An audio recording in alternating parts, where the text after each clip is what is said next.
the timer here. Let's get it. Alright, for the purpose of editing, thanks for tuning in, everyone. We're ready to get started for the QlolQ, otherwise known as TJ versus Hydra Showmatch, best-of-7.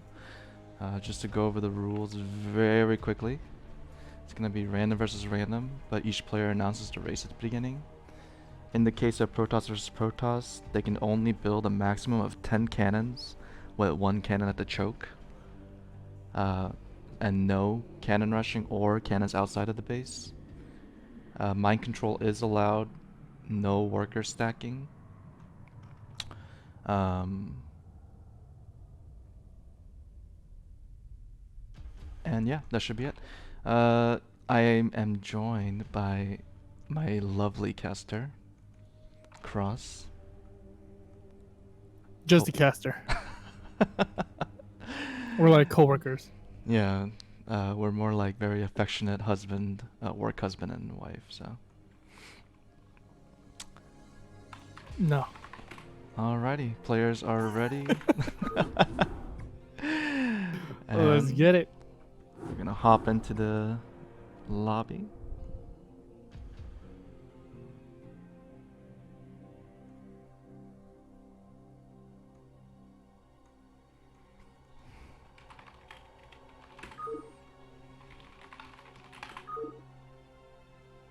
All right, players are ready.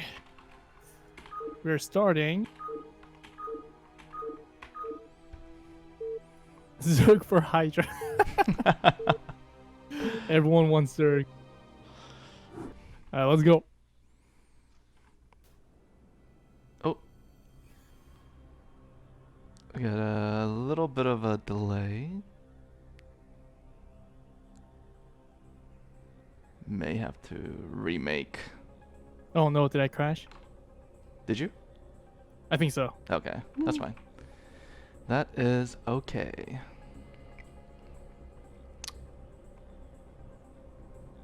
Oh, that's Alright. so unfortunate. That's fine, that's fine.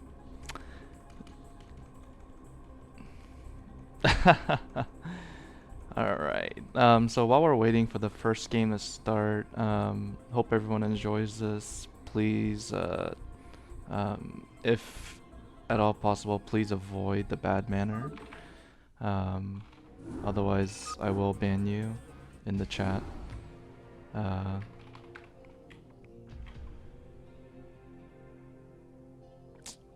Okay.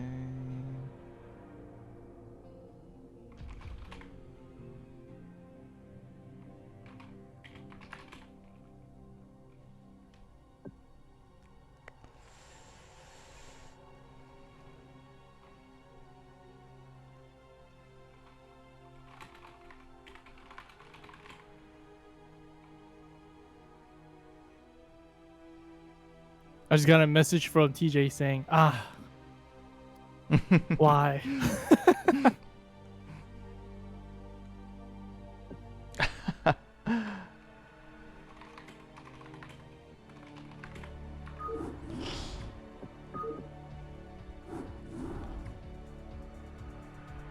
Alrighty.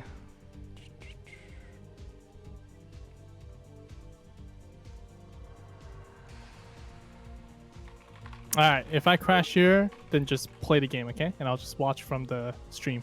Okay.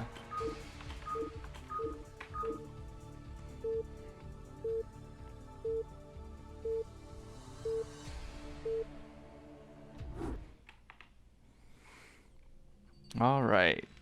Spawning at 1 o'clock, we have our blue Terran Hydra. And spawning at the 7 o'clock position, we have our Zerg QlolQ or TJ.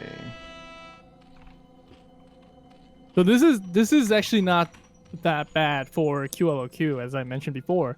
Corner position like this, it will give so much time for the Zerg to be able to get his choke, tech up, drone freely.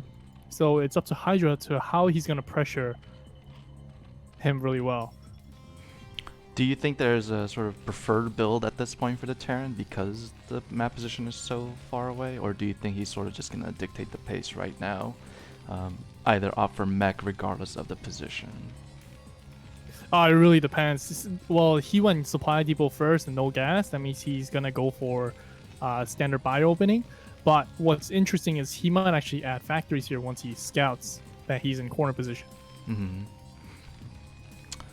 So aggressive bio play usually doesn't tend to do well, or doesn't necessarily finish the game outright against a Zerg.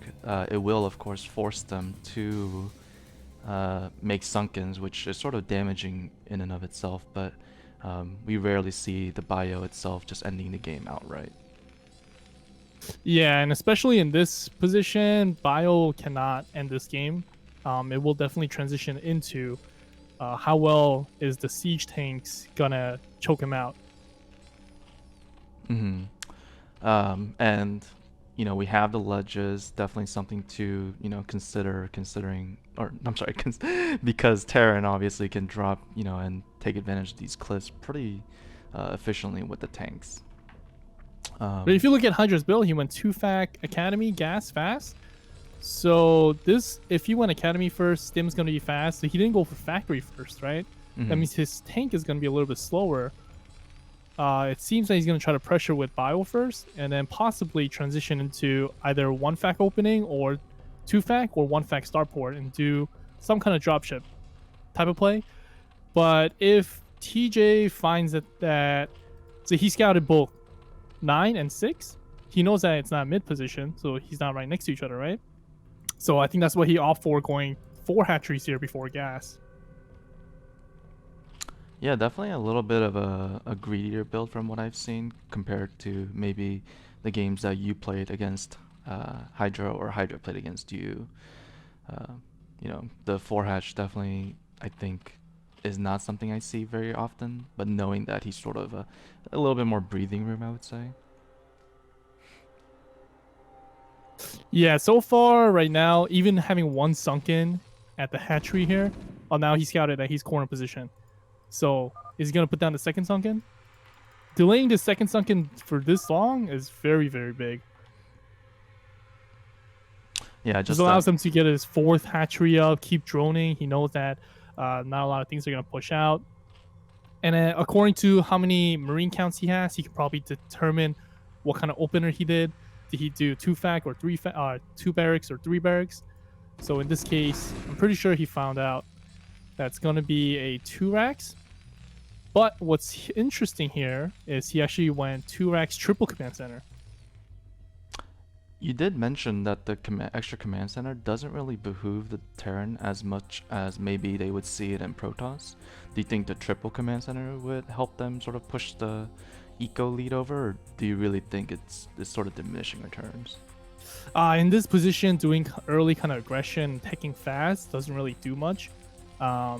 So I like this idea of going triple CC and even going factory proxy in mid position or a center factory here. This is actually a very good choice. But if you look at QlolQ, he has all the time in the world. He just has a drone.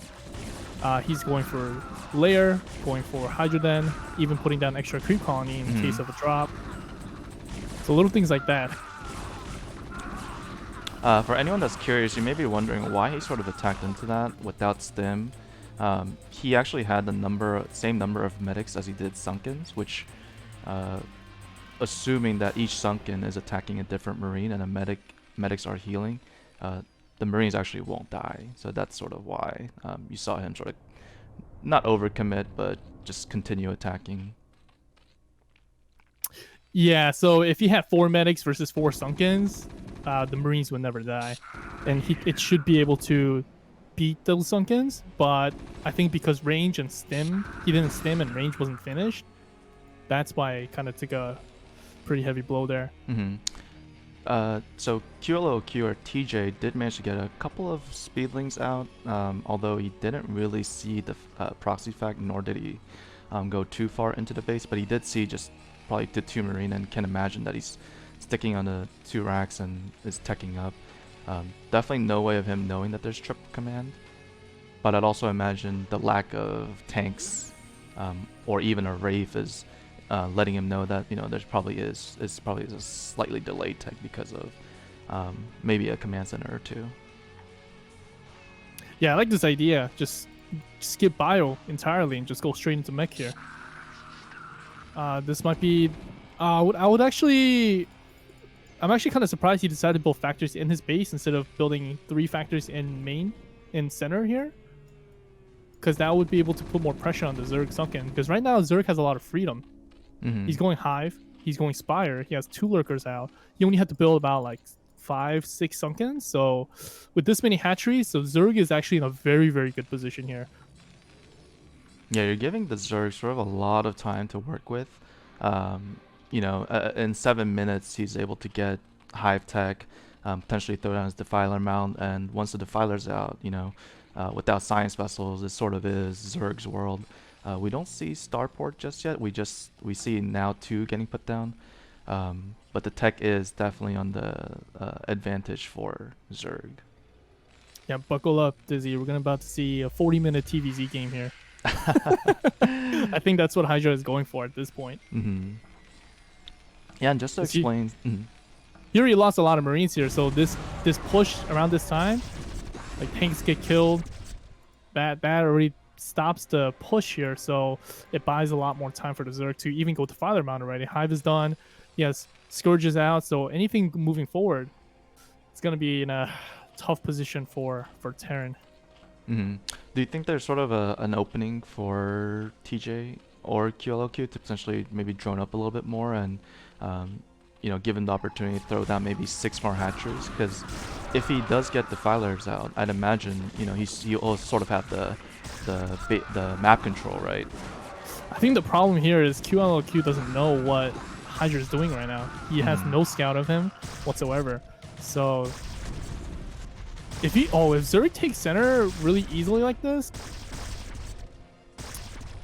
this will give the Zerg to drone up a lot more. This is like one timing that Hydra needs to buy here. Stop the Lurkers from tech. He's going to lose the factory. What does he do? He needs to go Science Vessels, or is he going to go Valkyries? That's the problem. Because right now he only has 3 factories. 2 fact with siege machine shop. 1 factory. Is this going to be Wraiths? Wraith play?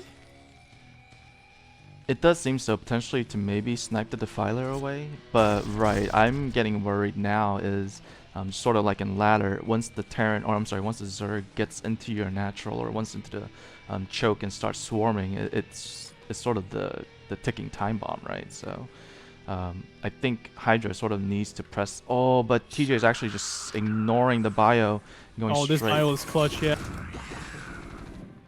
But he still has good amount of siege tanks in the front and in the back. This might be a little overcommitment by QlolQ here.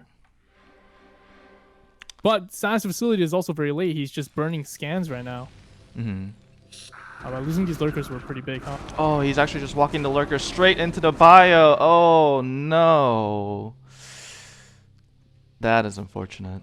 That is very unfortunate.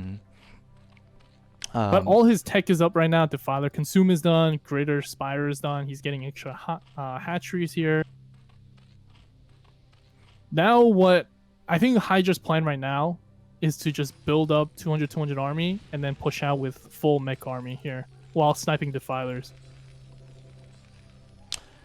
Yeah, what I often see seems to be sort of the vessel cloud in TVZ, where you sort of recycle through almost an endless amount of vessels over and over again, irradiate the Defilers, keep them away from your base as long as possible, while also irradiating the expensive units. And that's also seemingly what he is teching into with these 5-star ports, just sort of content sitting, although he unsieged and is now looking to push out despite the threat of swarm. Yeah, but this is also one of those situations where Terran, he's rushing. You have to rush. You have to like do some kind of pressure against Zerg. Can't buy him enough time here. But he does have 1 vessel out. But does he have Swarm? He does have Swarm. He has Scourges. So this push might... We're going to have to see how this push is going to work. Okay. Oh, okay. gotta focus. Yeah. So not miscontrol per se, but definitely sort of almost avoided danger there. That swarm is going to, give those lurkers sort of invincibility mode at this point for quite some time. I'm curious to see if these two overlords maybe have something loaded in. I unfortunately didn't see, but now he's also going to want to make sure he sort of reloads that swarm. Yeah, what I'm predicting is that he's gonna keep swarming the choke and at the same time go prepare for a drop here. We also see a greater spire. However, there's no signs of a muta. Do you think that's sort of just to give him, if he scans, hey, I'm going for guardians, or do you think eventually we will see sort of a muta transition? Generally, mutas they come out after lurker defilers, because what end up happening is Terran tries to push hard with tanks, so there's a muta timing before Valks come out. But Hydra did a really good job on getting these Valkyries out already with Goliath. So going muta Guardian or Guardian Devour here, I don't think is the answer. I think he just needs to keep swarming the choke and potentially go for a drop, which he does at 6 o'clock right now. Mm-hmm.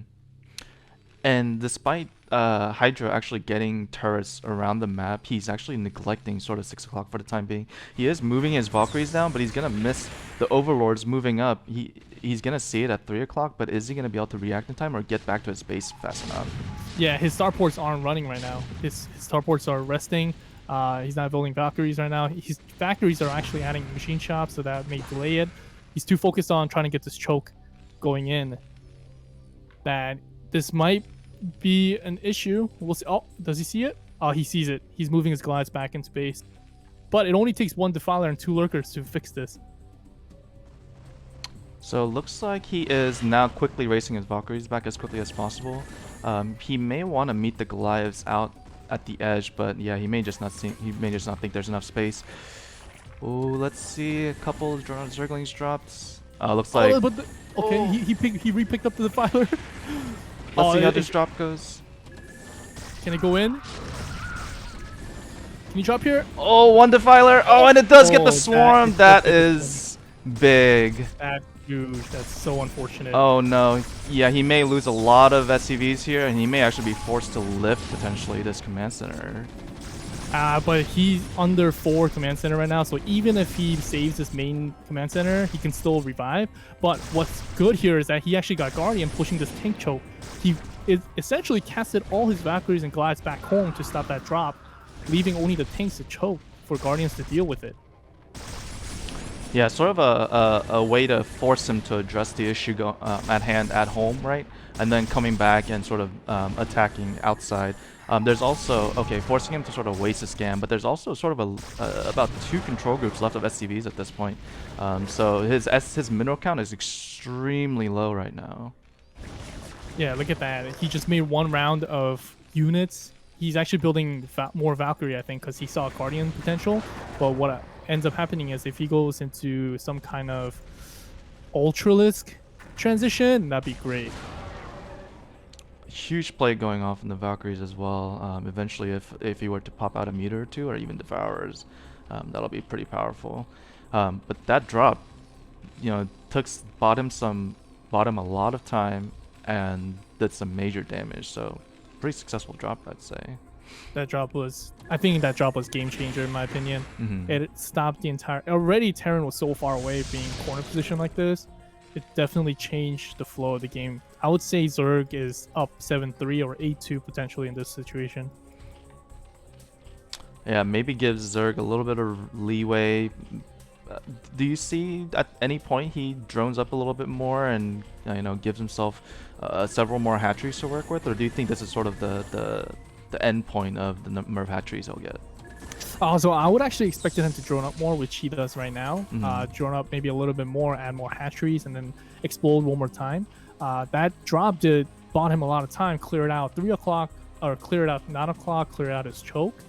So it actually gives him so much more time to drone up, which he does, adding more hatcheries now. He saw that he had a mini Valkyries, so he's adding Devourers with Guardians to clean up 6 o'clock as well. What this does is it actually gives him room for another drop if he chooses to do so. Right, it gives them sort of different avenues to travel, whether it be towards 9 or towards 6. You know, sort of takes away the intel or the scouting information for the Terran. Yeah, the money wasn't definitely the issue for Terran. It's actually, if you look at his money now, he already recovered so quickly. But the problem is it just bought Zerg so much time to drone up and catch up to him. One thing to point out is he started 4 armories very quickly, and he's already at 2-2s, probably halfway done with 3-3. So we are going to see a very strong Terran army soon. That probably can't easily be Oh, pushed. and we have a. Looks like he is asking. I replied no. Okay, thank you. Okay. Oh, but he's accidentally shooting his gas, I think. Oh, never mind. Oh, okay. Oh, he wanted to leave one gas open for stack repair, I see. Yeah, right. So just in case anyone wasn't here, we did go over the rules with the players, and worker stacking is not allowed. So look what's happening right now. That drop, I think, mentally shook the Terran here. Now he's only focused on trying to stop the drop and can't move forward right now. Like, he's just sitting at his choke, trying to build up his base again. He still has a lot of money left over, but if the Zerg could continue to... this is also the problem with Zerg, is even if he did all that work, kill all of that SAVs, did it really give him that much advantage? Yeah, it seems like because he didn't drone up initially, he doesn't have sort of the big advantage to work off of. Sort of like he's trying to catch up, or he's caught up now in terms of the economy. We see the supply, Hydra maxed out. However, TJ is still at 150, and sort of keeping his units, you know, a max efficiency rather than, you know, sort of attack moving as we often see Zergs and here do comes a fastest. huge Valkyrie cloud irradiation right now. Oh, does he not have burrow? Oh, he does have burrow. Okay. Oh, that was good defense, but that still stops the drone from burrowing, from mining. So that was still a good attempt here. Yeah, the burrow actually is unaffected by irradiate, so good sort of heads-up play right there. But he still needs to keep these Valkyries alive, right? How's he gonna stop against the Guardians that's pushing if you lose all the Valkyries? Right, he was able to clear the Guardians at the 9 o'clock position with the sort of combination of Vox and Goliaths. But he may have gotten a little bit too focused on the Vox with the Eraser play. And he's sort of leaving these tanks alone. I'd imagine Zerglings, once they get on top, will be able to clear them out pretty easily if there's not enough Goliaths sort of supplementing them. But this is also a good position for for Terran to be in. He's not doing anything erratic where he's not throwing away his units. He's just taking his time, taking map control, ensuring that the drop doesn't work again. Keep pressuring the choke here, going for drone kills. So that play is definitely what's needed after that huge drop. Yeah, sort of like what you mentioned, it does look like Hydra's playing for the long game. Maybe looking to start squeezing the Terran in, you know, maybe potentially dropping tanks on the ledge, and pushing Terran back slowly into his own base. 3-3 is done for the Terran army, so gonna be especially strong now. Another eraser attempt coming in from the 9 o'clock side. But Hydras are sort of there to meet it. The defensive irradiate, so OP. It doesn't die. Yeah, and constant irradiate action now coming with this vessel cloud. While these lurkers are gonna be, you know, there for a while under swarm, TJ is gonna have to stay on top of it. The moment he doesn't swarm is gonna be the moment he gets pushed, right? Because otherwise the lurkers are just gonna die from the tanks. Yeah, look at what Zerg has to do. He has to build spores, he has to build sunkens, lurkers, consume, swarm, burrow drones, make scourges to kill. There's just so many things that needs to be done. Once again, doing another big eraser here, but no defensive matrix this time. This was easily... Is it target firing? Oh, he didn't target fire. Oh, thankfully got the burrow off, but now Hydra very comfortably just putting buildings everywhere all around the map so you can see sort of what's going on if maybe TJ were to sneak out with a drop or two.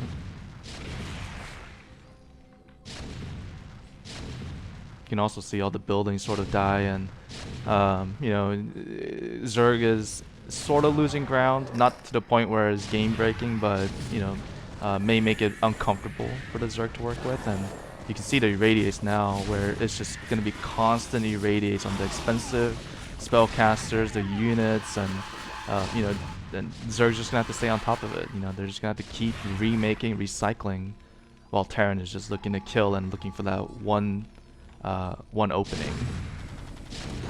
Oh, does he not have defilers anymore? He didn't make any more defilers. Look at Zerg's money. Once he burrowed like 3 times, it's already cashed out. Yeah, even though Zerg is a... Oh, there's no swarm right now. If Hydra's paying attention, he may potentially just A-move in, because there's really no ground army to meet him. So he could really just push through the lurkers, and there may be little to no defenses to work with for TJ. And we got 6 dropships coming in, so this might be a big tell. He might start shipping units over or doing another huge eraser.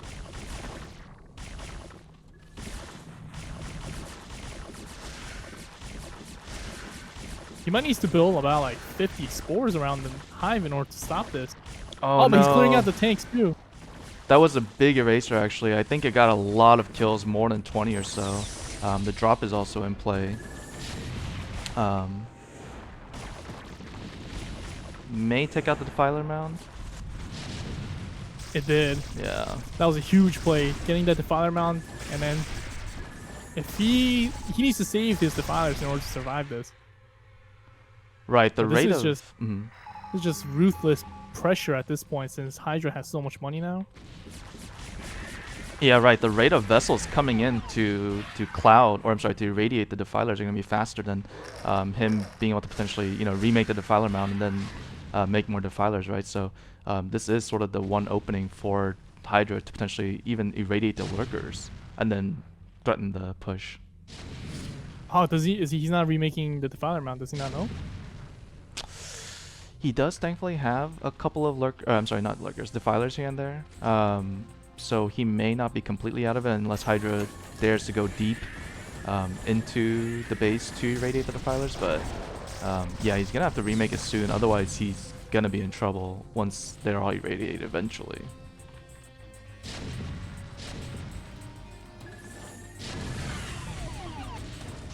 No, it's a nice snipe, but he still has 6 vessels floating around. Now he's doing cliff tanks here, killing the spores all around.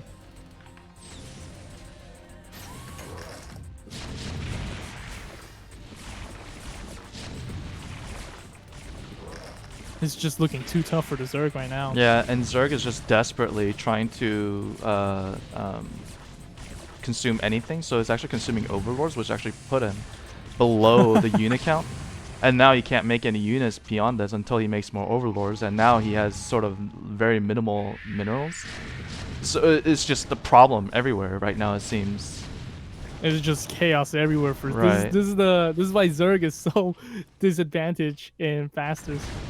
Right, despite the sort of successful drop, I would say, getting past everything and being able to drop a defiler in the main, Hydra is still able to sort of force this type of game, you know, where Zerg has to just constantly be on the back foot.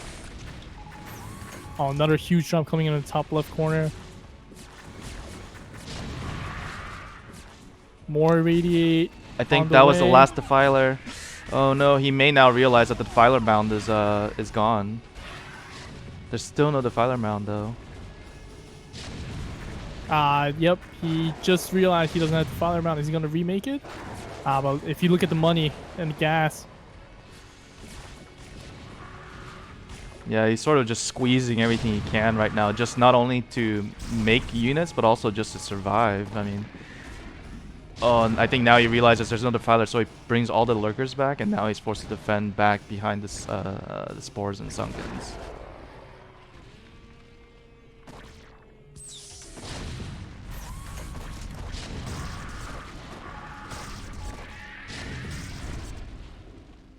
He's still not making defiler now. I wonder if he's just gonna look to maybe try and handle this with queens, just broodling, but we see a Huge drop in tank the drop's main. coming. Yep. Oh no, is there enough? He got a scan off. He's gonna get alled with all the. Yep. He got Oh, alled here. yeah, in this case the burrow doesn't matter, right? Oh. Yep. This might be GG at this point. Yeah, there's just about maybe a control group and a half of drones. Now maybe 2 control groups in mine minerals, but if it's just constant action coming down from 9 o'clock to 7, it's going to be tough to handle. And it looks like there's another eraser attempt coming in, so just another stopgap after stopgap. I'm surprised there's no scourges coming out. Oh, and he irradiated the Zerg egg. Oh, and he caught that. That irradiate on the Zerg egg was very smart. Yeah, for anyone that doesn't know, the Zerg actually won't die to the irradiate, but it'll stay there, meaning anything around it will get affected. So, the solution to that is just to cancel the egg. But, you know, if you either don't notice or don't cancel it, it may be an issue. Good ensnare on the tank. However, there's no lurkers, so just the siege should take out all of these lurkers, and he's finally remaking the defiler round. But another eraser attempt coming in. Oh, it's a little bit slow on the drop. Oh, oh no. And there's GG. Good game. The Terran takes game 1. That was a very slow push and slow pressure, and just chip away at the Zerg as much as possible. And that was really well done. Yeah, unfortunately, there was something of a, I guess, an issue between TJ's drop and, you know, him being able to sort of take that advantage. Do you think it was just the lack of droning, or do you think maybe he just didn't take advantage of? I think that was lack of droning in that, and I think he wanted to do a one push, take center, and then keep pushing. But I think he wanted to end the game faster than it could have been, because he didn't want to he didn't want to drag the game out. But what I ended up happening is he just decided, yeah, he just didn't drone enough. Yeah, sort of in Zerg's situation, you sort of have to take that eco advantage whenever you can, right? You sort of have to find your openings, drone when you need as minimal units as possible, and excuse me. Oops. Please put me down. I don't want to play. That's not what I signed up for. Alright, looks like we're ready to hop into game 2 pretty quick. Oh, that was such a fun game. Yeah, despite it being a TVZ, we had a very back and forth situation where Terran, you know, sort of responded appropriately despite the map position, and then Zerg got their opening. Oh, this one. Is this is gonna be so tilting because QlolQ got. That is unfortunate. So we won't dwell on this one, unfortunately, but this is curious as to why it's happening. You know what's more tilting? If they re-edit TJ gets Zerg again. I would feel legitimately bad if that happens. If that happens, I don't know. Yeah. Maybe we should put into a rule for disconnects. Sort of replay that matchup. Yeah. Yeah, I think that's a good idea.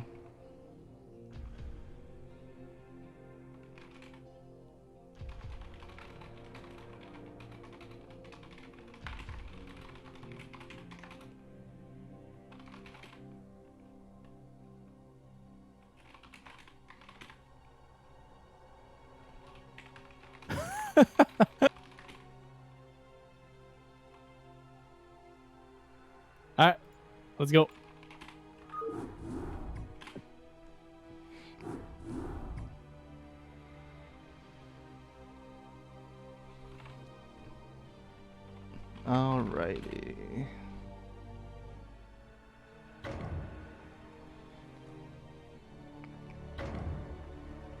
Alrighty. For anyone that's chat or if you're watching in Twitch or on Twitch, I'm sorry. I am putting predictions up, so if you guys just want to bet with channel points, then please feel free to.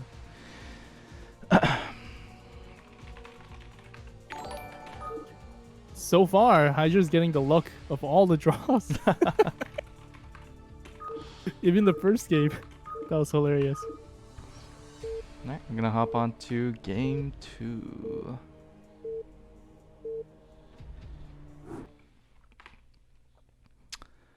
Alrighty, spawning in Wow, the that's 1 o'clock hilarious. position. We have blue Protoss Hydra. And spawning in the 9 o'clock, we have the red Terran TJ or QlolQ. This is hilarious. They spawn at the same spot, but the races have been swapped. That is extremely unfortunate, and if anyone wants anyone to blame, y'all can blame me. Moving forward, we could definitely do rules for disconnects, because we actually didn't account for disconnects. I actually didn't expect people to be disconnecting. Even me, like I generally never disconnect, but even disconnecting that was pretty interesting to see. Right, all these contingencies. Just as a caveat while this game develops, I'm not a caveat, but a tangent while this game develops. When we do Battle of the Beehive, me and J2 Digital, I'll always bring up contingency plans. Like, what if this happens? What if that happens? And while J2, for the most part, will entertain me, he'll usually sort of say, that's very unlikely to happen, right? And we won't ever address it any time after that until it happens. So it's just funny how sort of that works out, where I didn't think of this happening and I didn't have a contingency. Come on, this is your show matches. You have to have all these plans laid out. You're right. I need to be even sterner and more set than Kespa, than an actual paid government governing body. So what's interesting here is we see TJ opening up standard 3 barracks. Is he going to go for gas? Oh, 3 barracks, yep.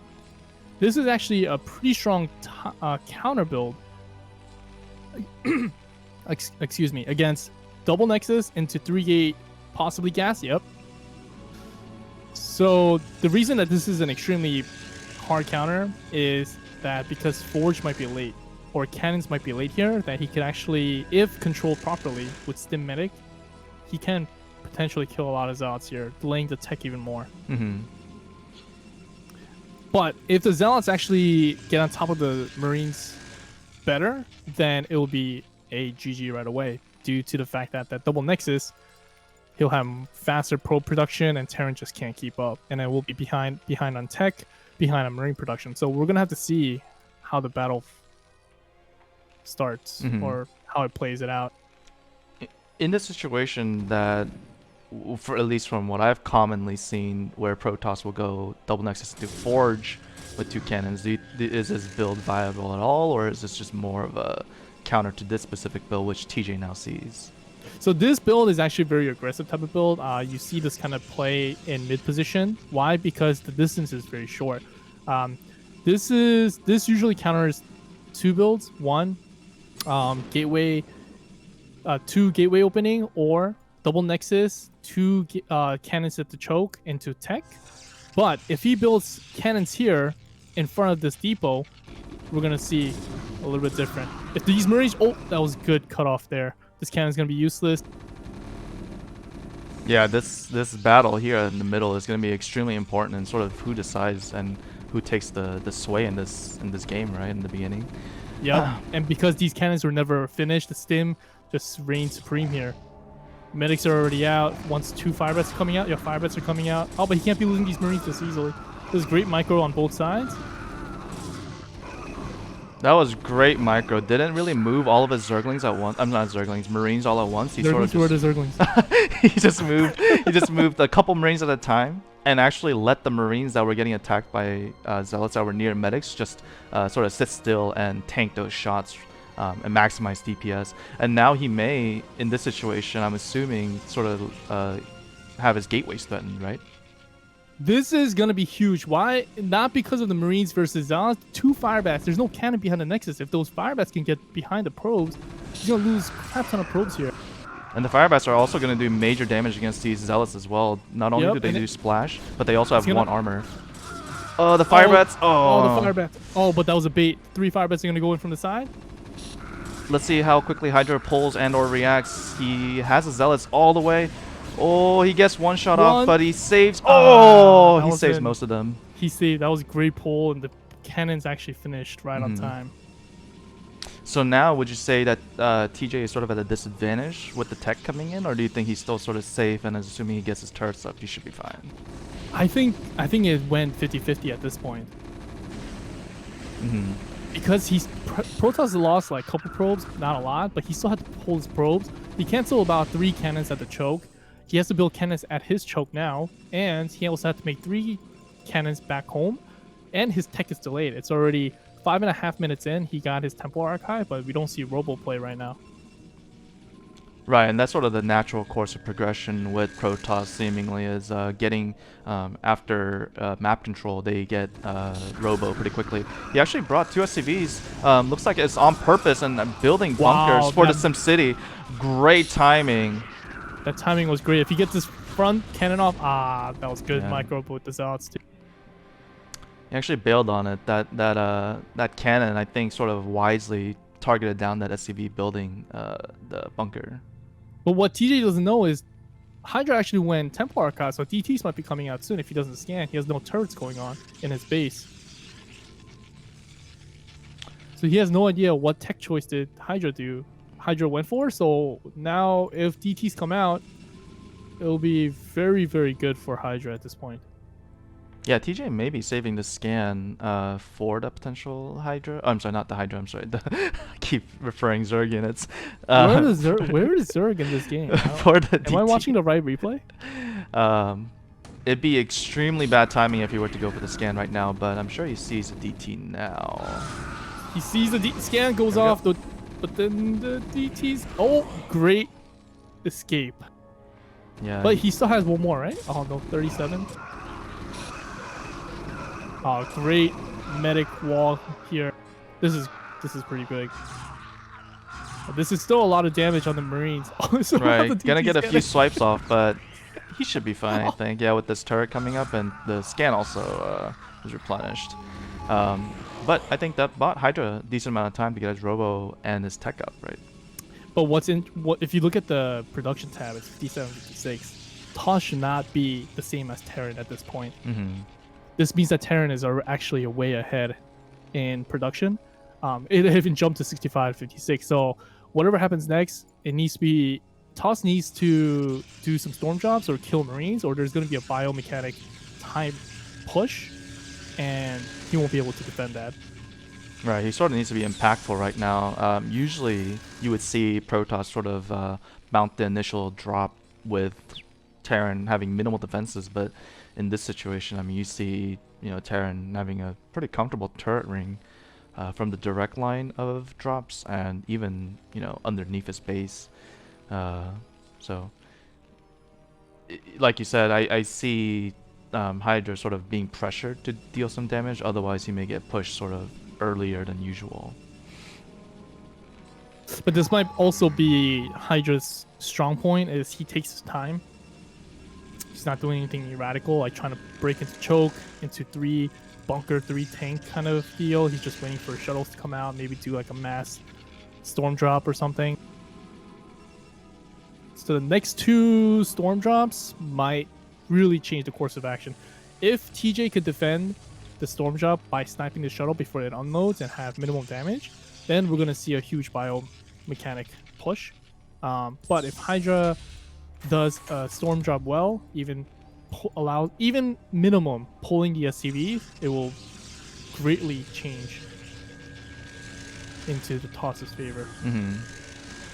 if the drop sort of tanks where he may lose his shuttles even before they get to the middle line, um, do you see a situation where TJ sort of pushes out early and sort of um, gets aggressive, or do you still see him sort of play the normal max out and wait for the 3-3 before he pushes?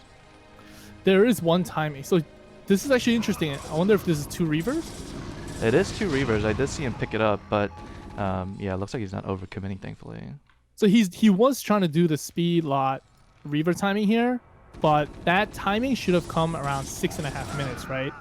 Or 6 minutes. But this is the reason the siege mode is already done. These Reavers can't really do much, and it's gonna blow up 1 SCV and 2 depot. But that's about it. But this still Terran, just look at his money, 1300. Like Terran is in a very comfortable situation here. Mm-hmm. Sort of just building up his base how you would want to in this sort of a single player mode. Yep. I think one option that Hydra has at this point is to do a huge drop to get the main CC, or do a hard all on the SCVs and then go into carriers. If he doesn't do that, then I feel like there's going to be a bio push coming up. Mm-hmm. Interestingly enough, you also don't see any pylons sort of scattering across the map, whether it be in the mid to build cannons or just around the sides to prevent drops. So like you said, he's playing sort of, or both of these players are sort of playing pretty comfortably and just on their own right now.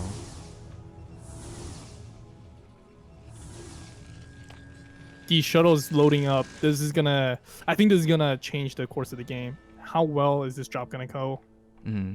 Splitting up the shuttles, and based on our previous show match with you and Hydra, his drops were extremely effective. So let's see how this goes. If he's actually just gonna go for a bust in the front.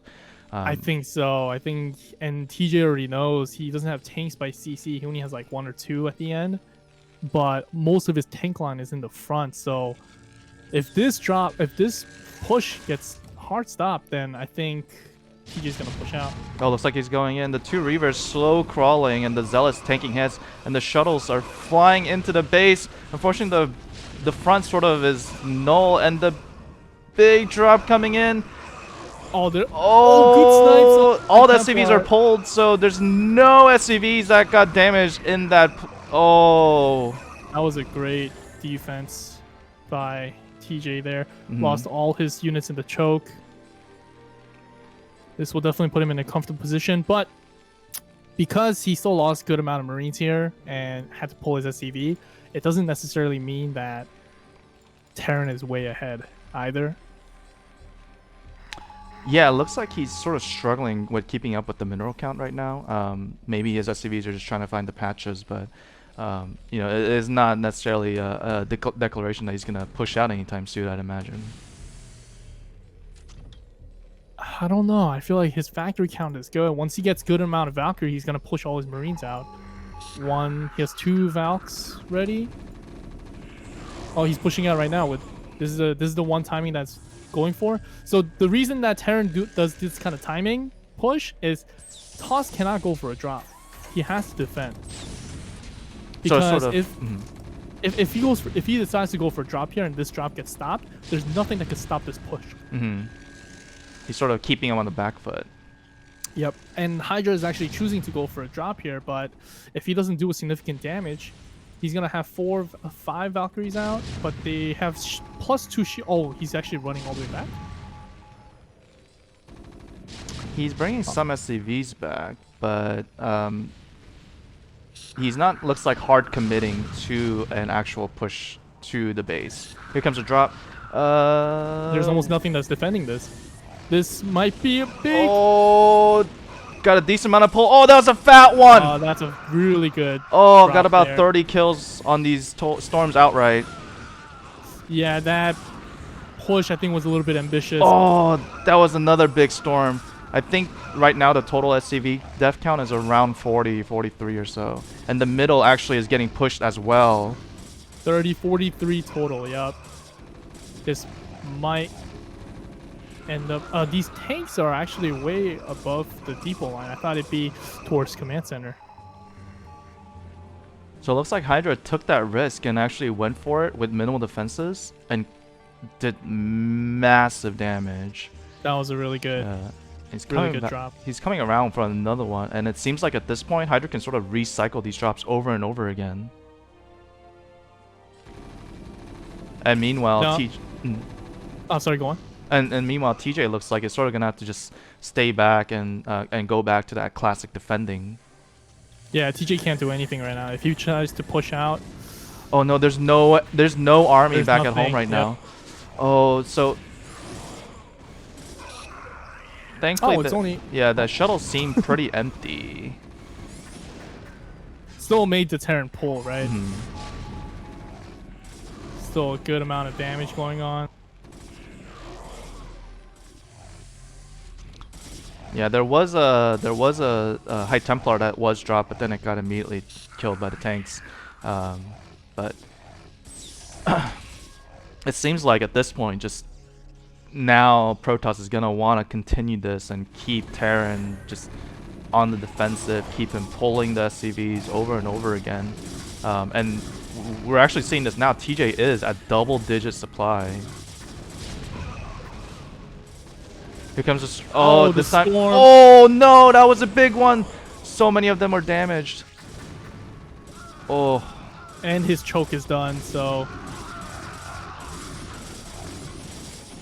That storm slightly grazed the SCVs and took out a decent amount. And right, now he's just gonna have to scavenge for units to defend against this.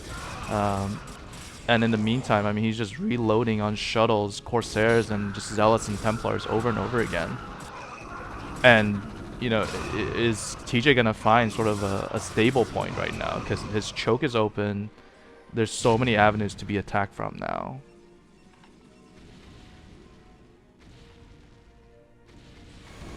The key point here is. Oh no, GG. GG. The key point here was actually +2 shield. That +2 shield on the shuttle was huge. Yeah, it sort of tanked the hits way longer against those Stim Marines and the turrets as well after the Corsair dies. That was a big one. The drop where it killed about 40 SCVs. Huge.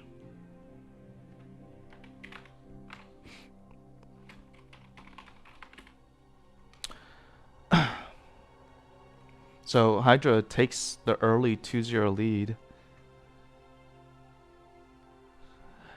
Do you see TJ right now feeling tilted, or do you think it's still going to be even series? I think that play could be tilting if you actually saw in the first game and the second game and the third game where disconnect happened when he chose toss. So there could be a little bit of tilting going on if played out that way. But we're gonna have to see. If TJ could win this one, then we won't know. Mm-hmm. Yeah. This game is huge, right? I mean, it's 2-0 right now. If player that's down 2-0 goes down 3-0, at that point you can't make a mistake, right? So this game is huge. I worry for TJ right now.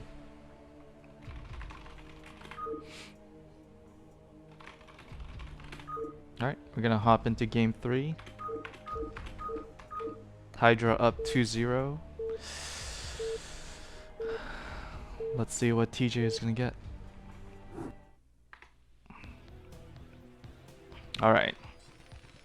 In the top right 1 o'clock position, we have Hydra as the blue Terran one more time.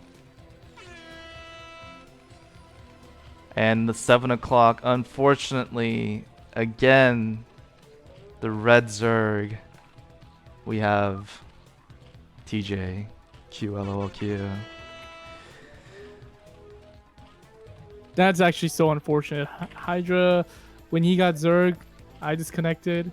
And then when TJ got tossed, Hydra disconnected.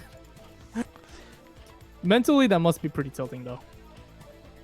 Right, and that's sort of the part where, you know, I think a lot of maybe viewers or even some players may not realize this. After you play 1 or 2 games, it's sort of you can sort of live and forget.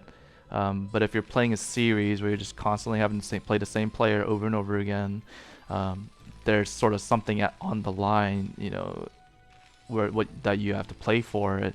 It can get just mentally exhausting and frustrating to just deal with things not going your way.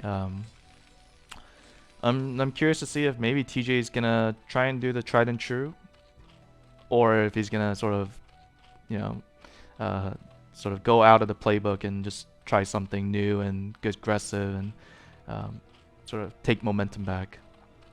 But so far, everything's playing out pretty much identical to the last game, except this time we're seeing, rather than a 1-2 racks build, we're seeing a gas, so a mech opening, I would imagine.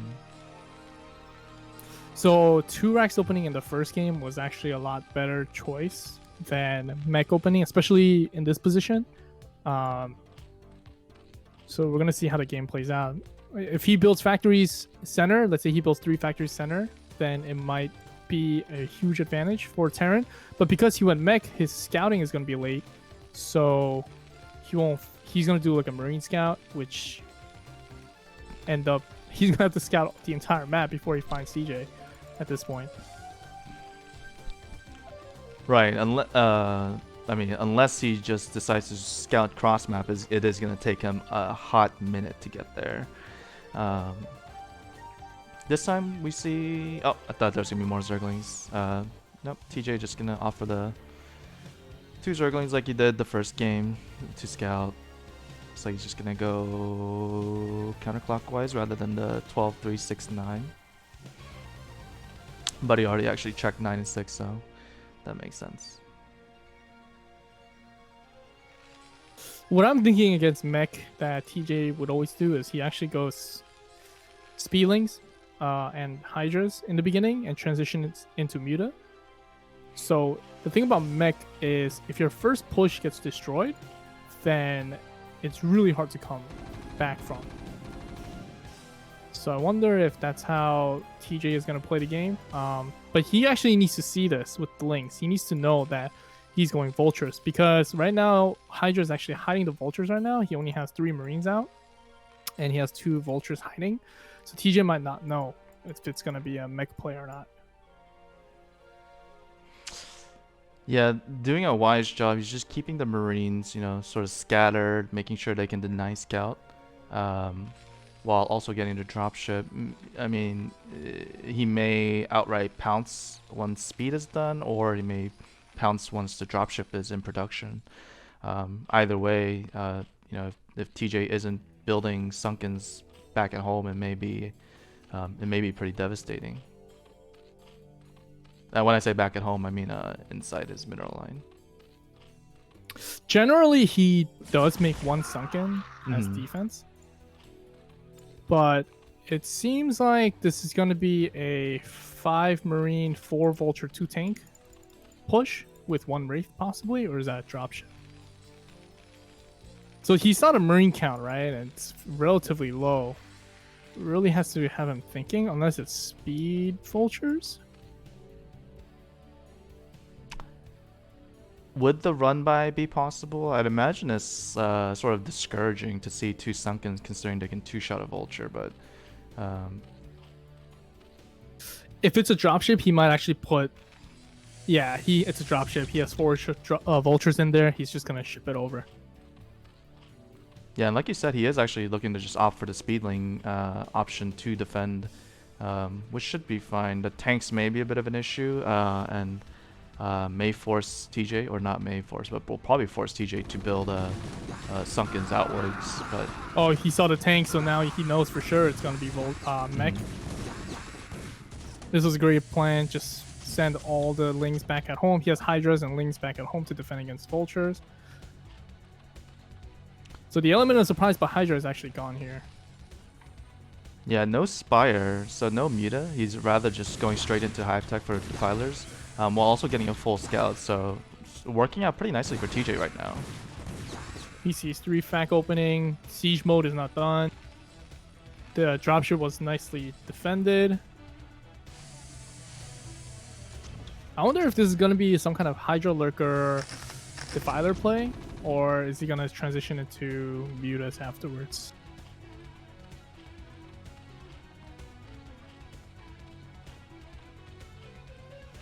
Yeah, no sign of any Spire just yet. Now we're getting the 2-tank on ledge. Sort of a great meme. Map of views.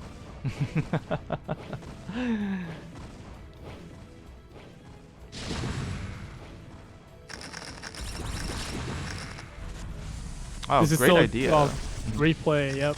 Yeah. Oh, but then the mine. It's only one. Okay. Oh. Yeah, it won't work, right?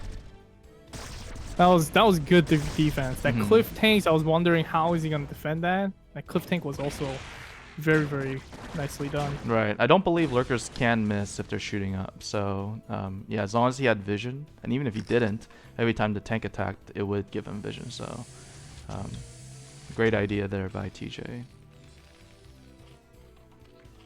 It seems like he's gonna opt for mutas at this point. He has enough units to defend against drops, against initial Hydra push.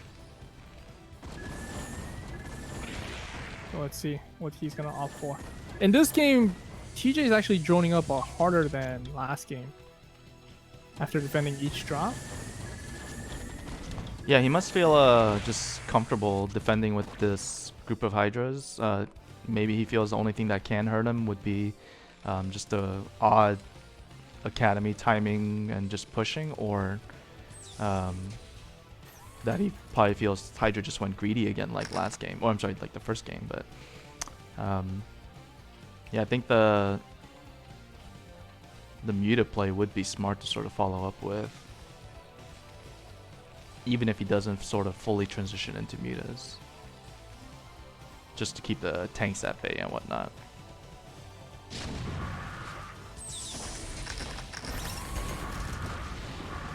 This is always sort of hard to engage with just really pure Hydras attacking into tanks, especially with mines around. You sort of see that almost never work unless you have an overwhelming number of Hydras. He might have actually just went out to test the water. I'm not sure. Just to sort of see the tank count. Yeah, and see if there's any turrets or anything.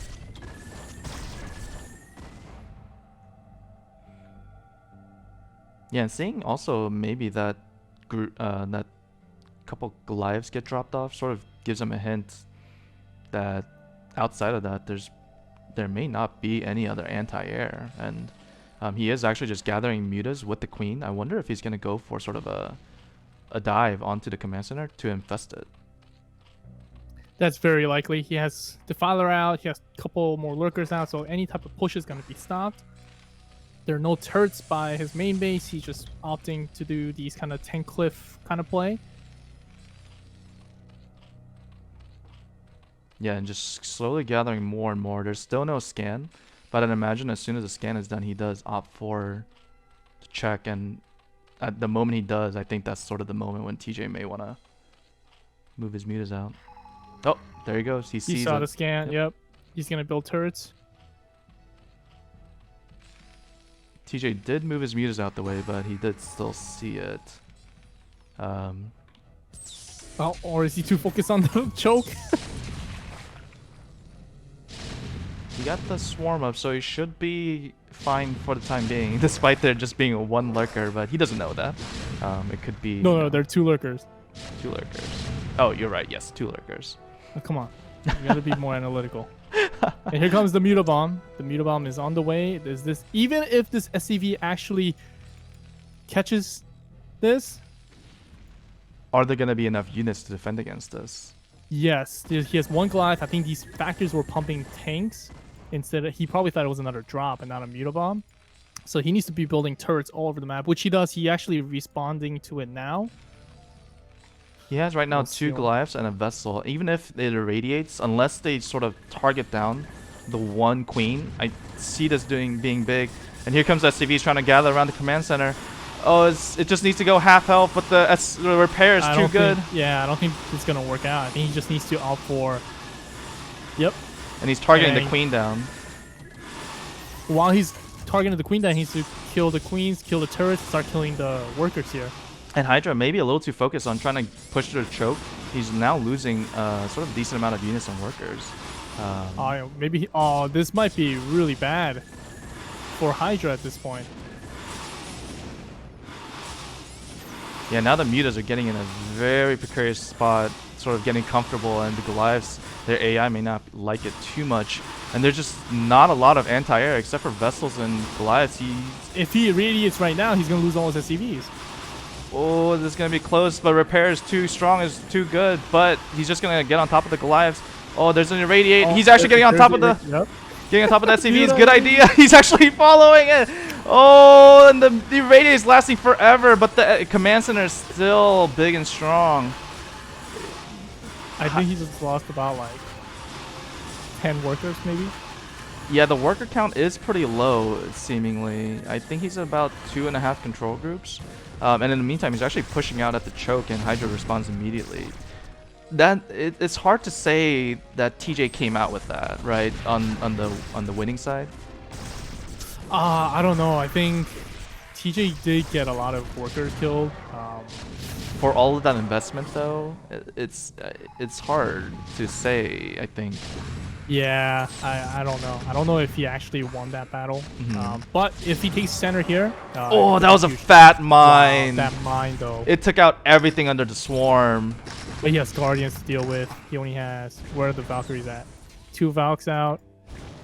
But this time, the difference is TJ actually has more drones and more hatcheries than last game now. Mm-hmm. Right now, he actually has more than 1,000 minerals, so a little bit more of a different story. Last game, or the first game, he was actually sort of struggling to stay, or struggling to get even 1,000 minerals. But these mines are pretty effective and going to be helpful just keeping TJ back a bit. These mines are like that sniper mines. They're so accurate. For anyone that doesn't get the reference, if you guys want to play snipers with us, it's pretty fun.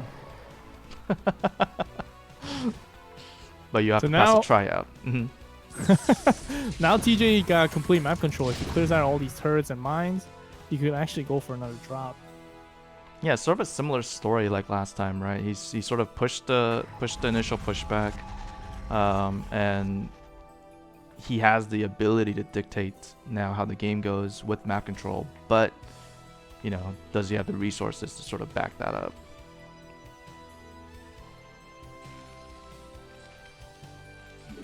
I think the game is a little bit different. I think he droned up a lot more than the first game. Mm-hmm. Yeah, and looks like Hydra actually took a decent amount of damage from this. He's not comfortably, rich like he was last game. Whether it's just better macro or he queued up a little bit more units, he's sort of struggling to stay afloat with in terms of gas. And these Guardians just dying is unfortunate as well. These Valkyries are doing work right now, killing Overlords, killing Guardians. Oh, is he gonna try to go for another meetup bomb? If he keeps a whereabout on where the Valkyries are, I'd imagine it could be effective, or if he just keeps the count down. But with this starport count, he should be, I think, in my opinion, he should be fine. But I suppose if he can catch the Valks off guard, it could be extremely effective again.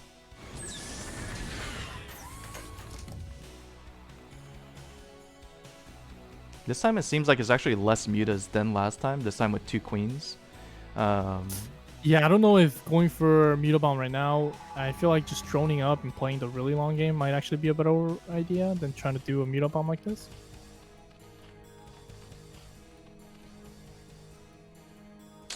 I wonder if he just saw it. Yeah, the dropship just saw it, so he's definitely going to keep his Vox back home now.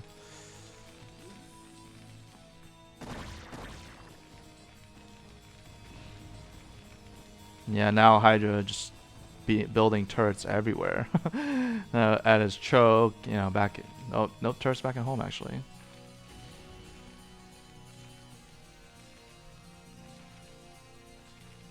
Looks like we're just gonna get probably a situation where both players sort of get maxed out. TJ may throw a few things at him,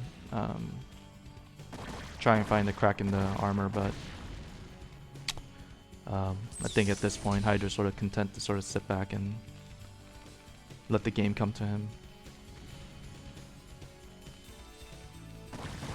Yeah, this is the problem with cross position like this. Like the game slows down so much. So even if Zerg kind of has so much time like this, like you can't attack that easily, right? Too far away. Way too far away. Oh, and he scanned the mutas right away. So.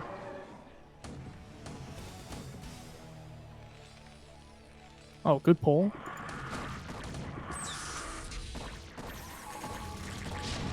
Falcons are on 2-2 upgrade, so these mutas are going to get shredded.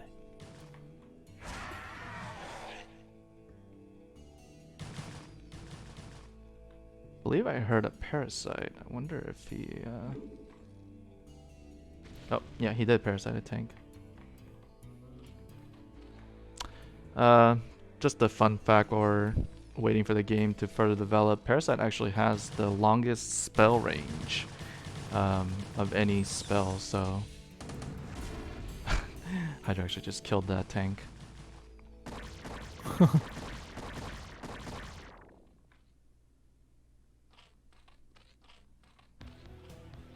Yeah, not much really happening right now. I think everyone's just kind of waiting to see what's gonna happen. I think it really depends on, is the Muta Bomb gonna work out, or I have a feeling that Hydra's actually not gonna push out until the Muta Bomb comes, or Guardian Devourer comes, or some kind of attack comes out. I think he's just gonna try to sit and wait it out and then go for a push. But on the other hand, TJ is actually just comfortably. I feel like he's not droning up as much as he should. But that's also because TVZ, you don't know what's happening. Right, you have to work with sort of the minimal units you have and take advantage of the openings. And I think TJ is playing not scared, but playing cautious, just making sure he can stay alive. But now he's just getting a pretty comfortable Greater Spire army right now, just building, plenty of Devourers, getting a few Guardians here and there to probably find any turrets to kill and any tanks to, take out. No dropships outside of the initial dropship, I don't think. Ultras are out. While ultras are big and beefy, usually they don't really fare too well against mech, considering the burst damage. As long as it's under the swarm, it'd be perfect to get through it. But he's only sending 5 ultras, so this isn't gonna do as much damage. He also made like crap ton of Devourers here, maybe thinking there'll be another mass science vessels or something.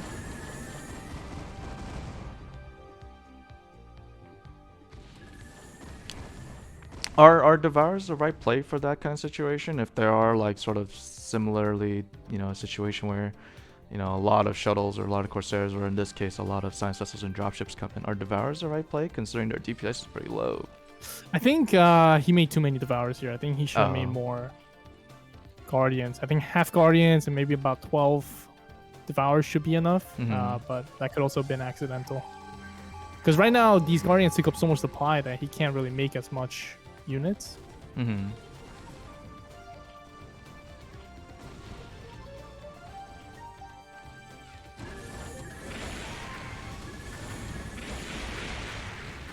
I'd imagine those overlords that died are probably overlords that were empty, and we're seeing TJ push out a lot of ultras, a lot of lurkers.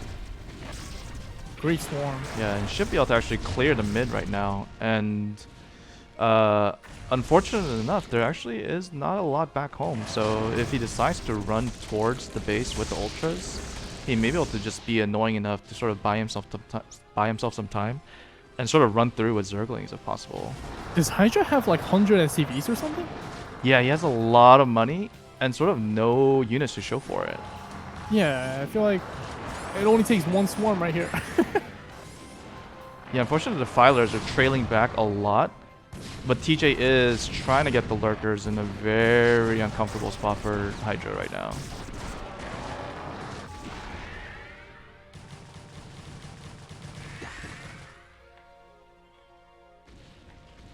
Good radiate. After that, it just freed up. After all those devours died, right? It just freed up his entire supply. If he just goes for another, maybe he lost all his Valkyries, so I wonder if he's gonna play this slowly. Yep, he's gonna clear 6 o'clock, clear 9 o'clock.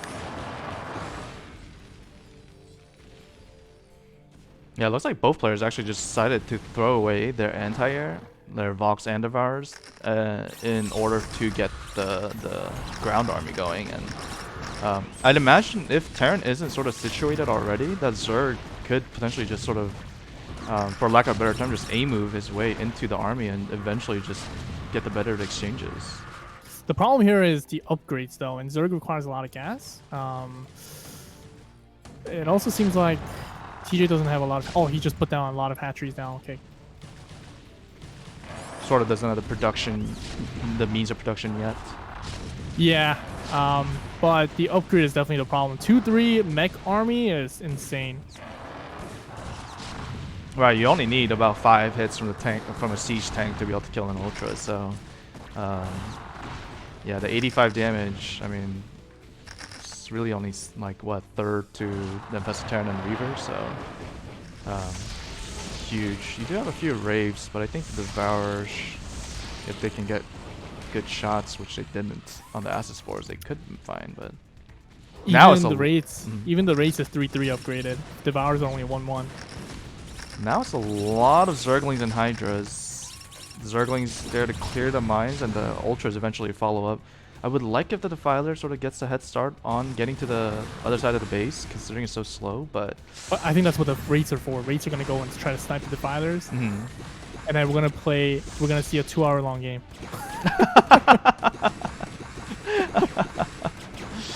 I hope you brought your diaper, sir, because we're going to sit here for a while. Oh, and it gets a swarm off, see? And then... Oh, it looks like he actually brought it off, or brought it in with the Overlord. So No, he walked it. Oh, he walked it? Okay. Yeah.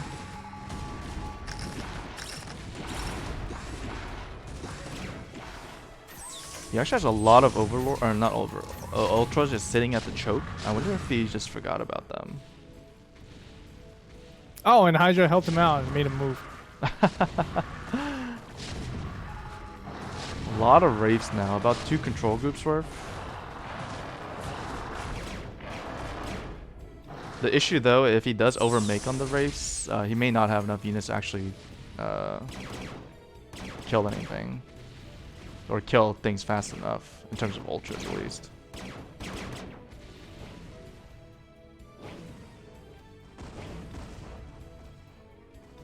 This is so interesting. I feel like both players have like 90 workers each. You think they sort of oversaturated, or way oversaturated?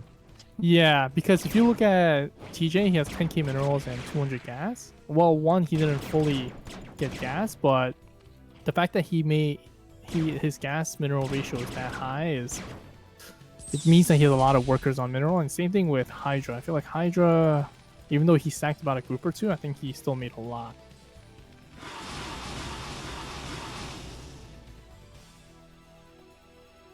Because he only could make 12, 14, like 16 tanks here. Also possible because he has 2 groups of raids.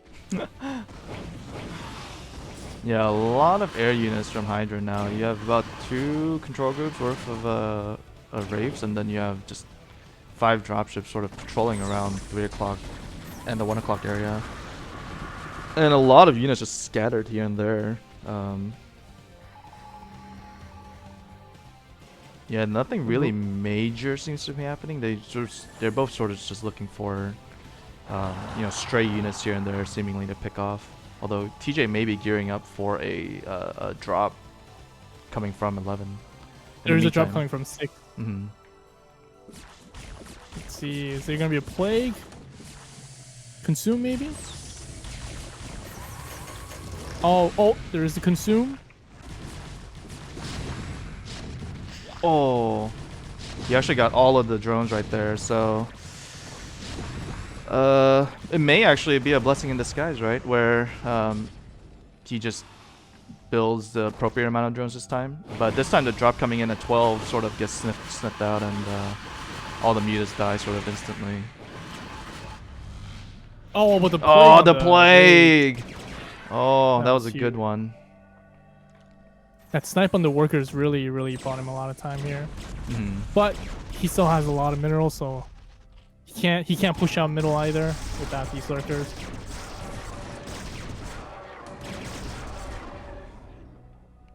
Yeah, and I also imagine this time he'd sort of make, you know, rather than maybe 60 drones, sort of maybe comfortable 35, 40, just to hold him over, and then You also saw Hydra actually sent out SCVs to throw it away, but it was actually stacked and was attacking the ultra stacked SCVs.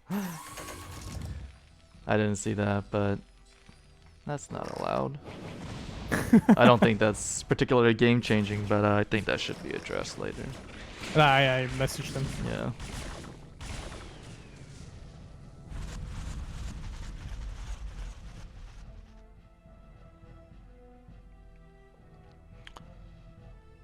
Now slowly but surely looks like TJ sort of, or not TJ, I'm sorry, Hydra getting back into his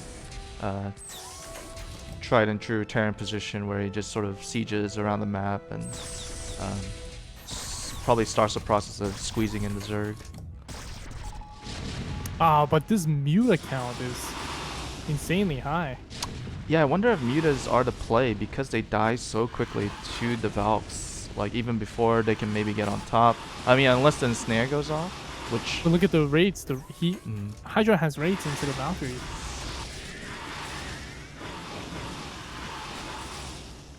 And all those six vessels, 1, 2, 3, 4, 5, 6. Yeah, 6 vessels are dying. Ensnare on the rates. Once these gets cleaned up, then the tanks at the choker can get cleaned up as well.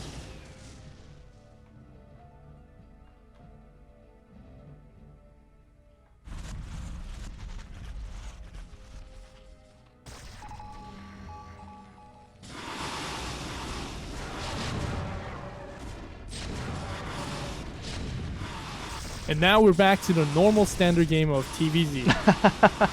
Swarm at the choke and tanks bombarding. Yeah, and then it looks like he's remaking Valkyries, and then... Oh wow, Raids actually won the fight? What? Or mutas won the fight? Yeah. Mutas won the fight? I guess if you just have enough mutas, you can just overpower. And he just remaxed on ultras after he clears out the tanks.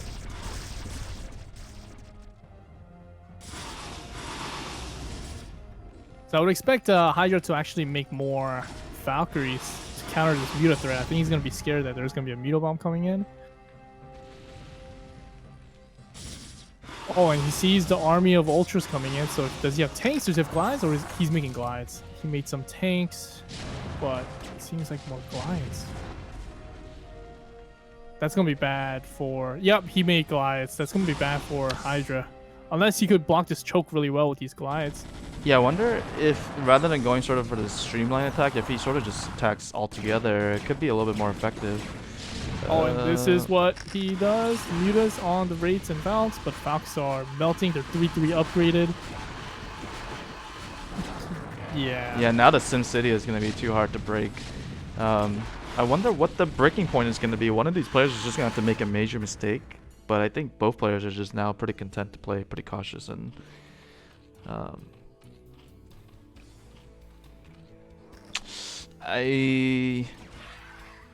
I'm curious if either player is gonna make an aggressive enough play to, you know, either cause an opening or break the player.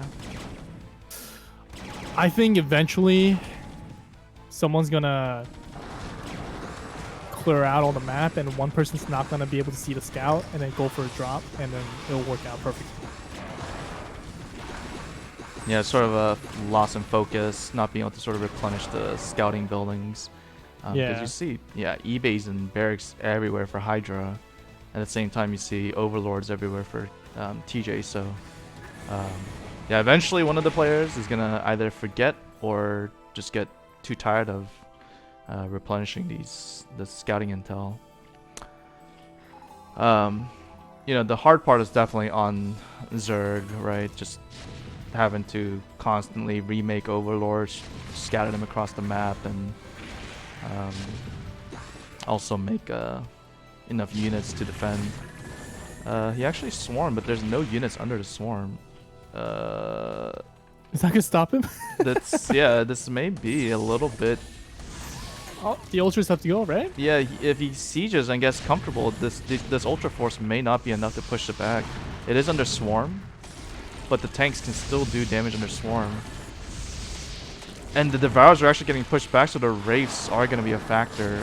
Unless this is a lot of zerglings coming in, or the swarm is extremely effective, this may be a little dangerous for TJ.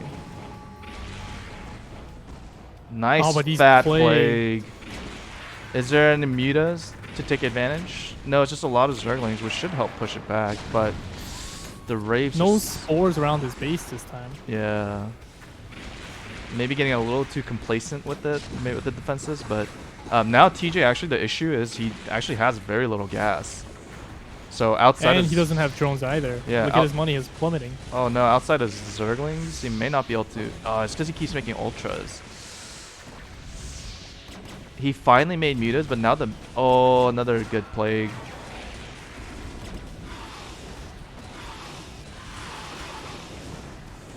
Yeah, eventually the mutas clean up. And the tank should also go down soon as well. That one felt a little dire for TJ for a second. I think it's still pretty dire because I don't think he's going to be able to hold the next push. Can you hold the next push? I don't think so. He also doesn't have enough spores either, right? To stop the four vessels from coming in. You're right, and yeah, I think losing these drones is going to be huge because you're going to have to spend all these larvae trying to rebuild. Oh, did he not have... Oh, Oh, actually got no it. burrow? Is there no burrow? He actually pulled that drone really well, though. Nice.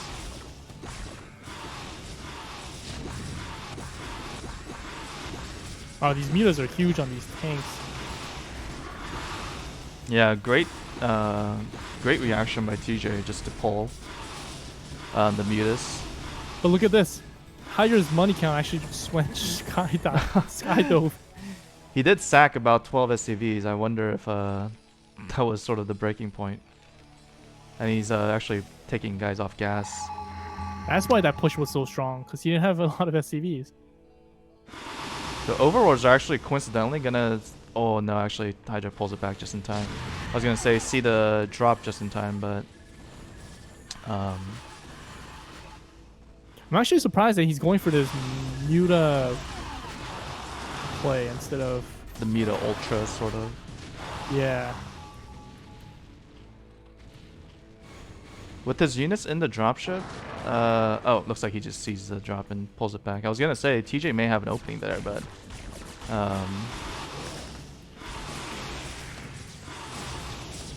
let's see if he can get his siege offing. Oh, I think he may get the drones. Oh! That's big. And the hive is now almost at about half health.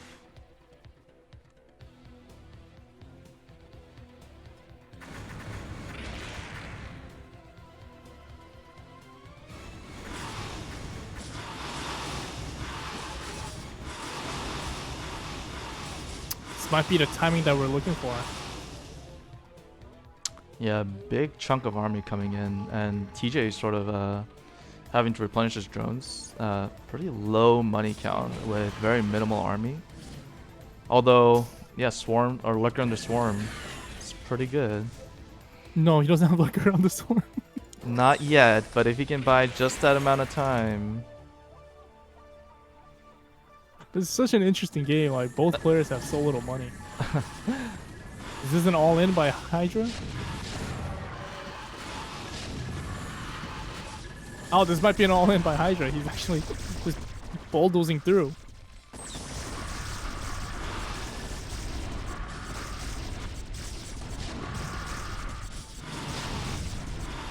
he triple layered that swarm to make sure he's perfectly safe even if the defiler dies, and replenishing on drones in the meantime, so looks like TJ is now comfortably going to be fine.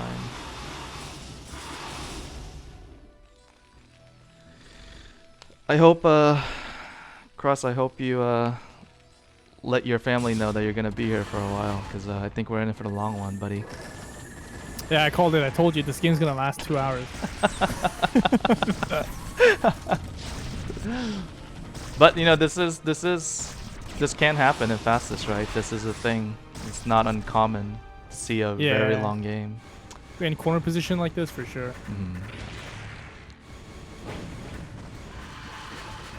And for the players, it can be pretty grueling. Oh, fat plague. I think what Hydra has to do is just keep doing this type of play, and eventually it'll just chip him out, right? But then what TJ has to do here is just keep building spores all around his base, and just keep getting bigger and bigger.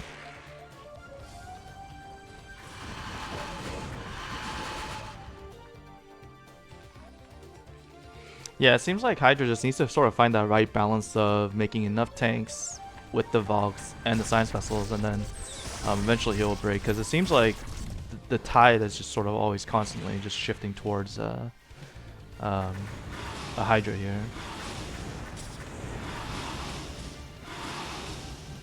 TJ though is doing a great job just holding on.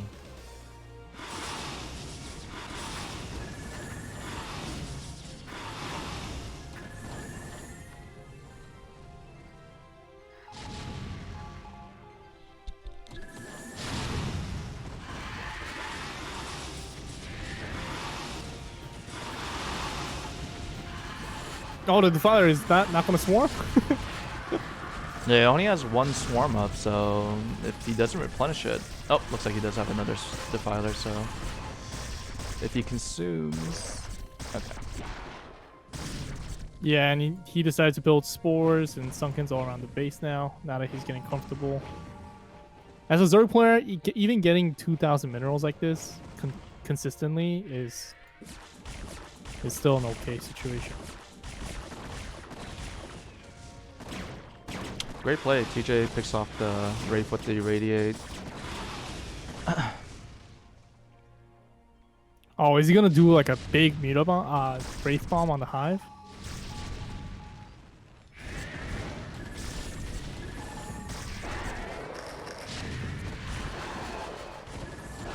A lot of Science Vessels out on the map right now, and...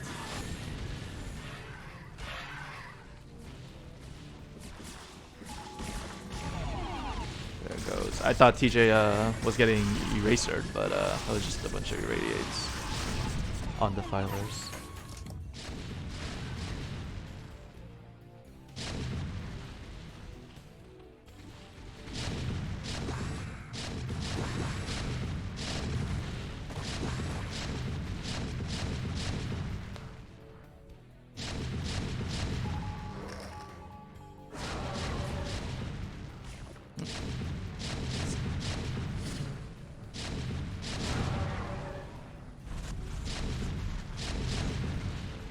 It's gonna be like this for the next 2 hours, guys.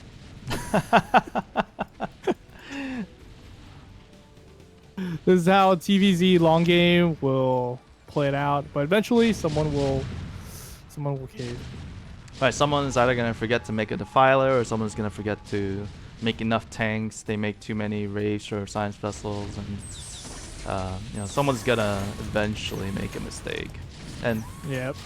you know, in games between players competitive enough, you know, they are gonna look to try and win every engagement they can. You know, they're not gonna, you know, they may not fatigue as easily or quickly as sort of I don't want to say this too loosely, but because, you know, it's perfectly fine, but you know, what other players may call it casual.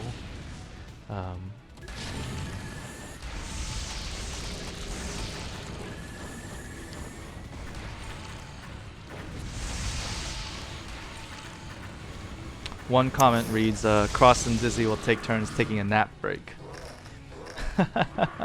Yeah, I think I'm gonna take a nap first. All right, Wake me up in 30 minutes, okay? So Cross is gonna take the first nap. We're gonna take 30-minute cycles, but yeah, I mean this is what would be a good word? Not necessarily stubborn, but you know, very very persistent matchup. Here comes a pretty decent sized drop with Valkyries tanking from the 9. I wonder if it's just gonna be tanks sieging to try and take out the hive to inevitably chip away, but the Guardians are sort of already there, so gets the drone, puts the hive at half health, but TJ I think is still comfortably rich enough to just replenish the drones and still be fine.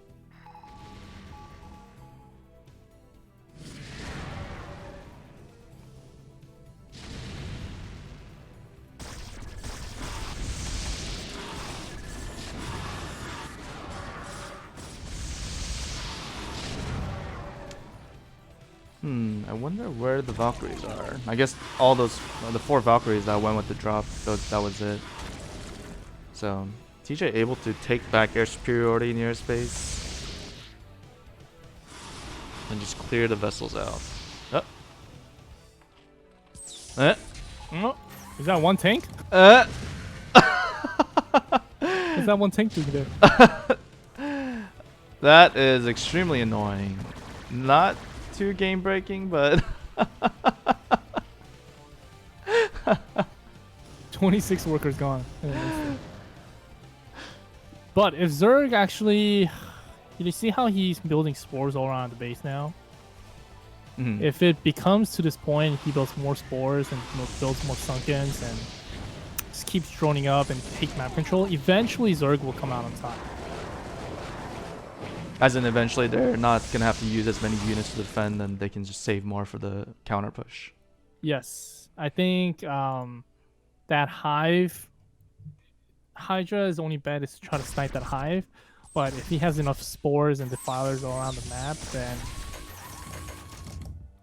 I think in 2 hours Zerg can win. We are seeing this hatchery down here at 5. Curious to see if he's just going to use it for Nidus and look to just backstab, or not necessarily backstab, but just go around the back. He's going for the hive. Yeah. He's not going to get it, but it is now extremely red. So I'd imagine the next attempt is probably going to get it. There's just not enough, you know, defense sort of surrounding his base and around his mineral line, I think, to just defend against it. Theoretically, I mean, I think he could just put, you know, 12 sunkens and spores around his mineral line, but he may just not feel that that's necessary.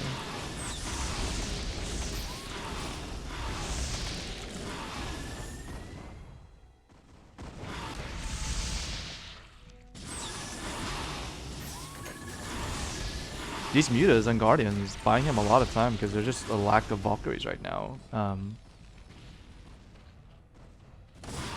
He was either building a lot of Wraiths or a lot of dropships, so there's not enough anti-air to actually deal with this. So TJ actually taking the map back.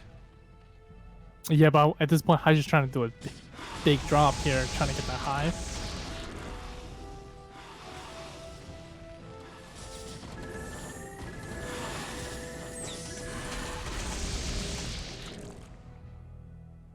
Yeah, and TJ is just playing it sort of slowly and comfortably. He's just clearing out the map and building about 50 turrets in the middle of the base to buy himself some time, and also probably to free up some worker space as well again.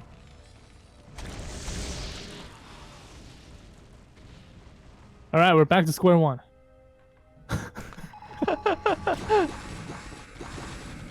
Oh man, dude, this game is brutal. This is definitely a war of attrition. Oh, that play, he missed the play. He only got 2 raids.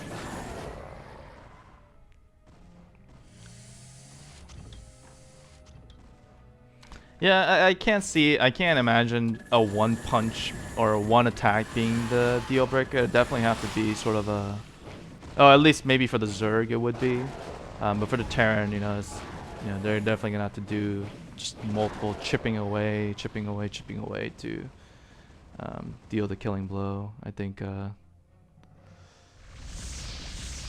the onus is on Zerg to sort of have that big mass attack, whereas the Terran can sort of just slowly, you know, do a little bit here and there.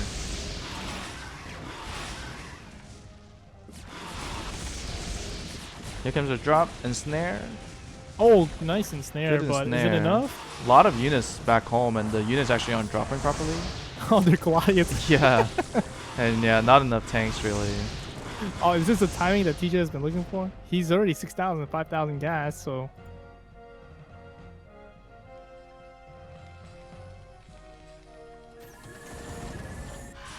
Dang, if those tanks were actually made it through and just like, if 12 tanks dropped, I think without even sieging, it could have killed the hive.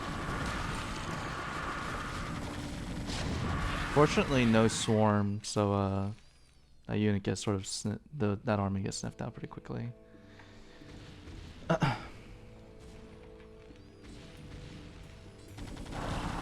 These ultras are different now. They're 5-3 upgraded. Looks like TJ is actually just slowly looking to. Oh, but he gets actually caught with the tank. It looked like he was trying to build just a hatch closer and closer to Hydra's base with the drone, but actually got caught.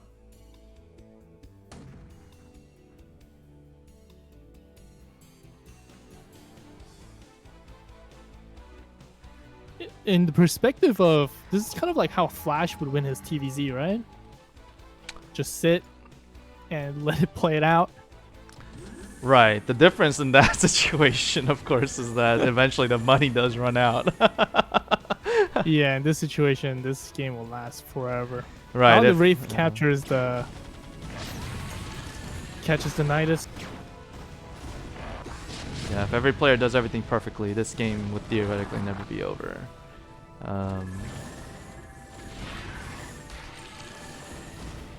Enough Guardians though, and actually that Swarm is saving the 4 tanks down at 6 o'clock.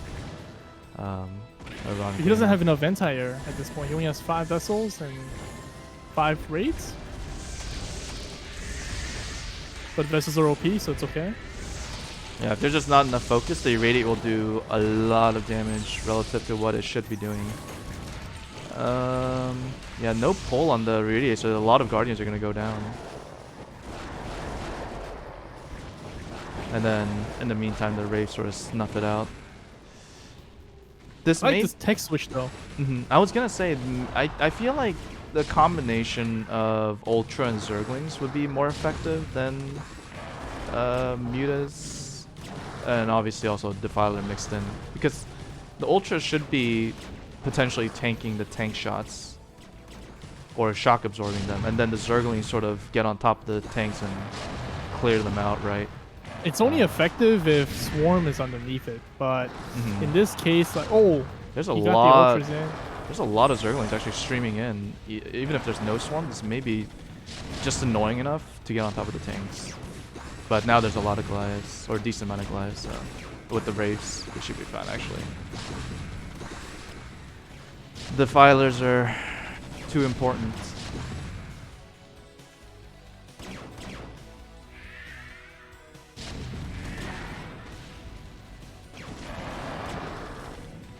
What I think needs to happen is he needs to put down a hatchery in the center, build a bunch of spores around there so these Wraiths won't be as annoying.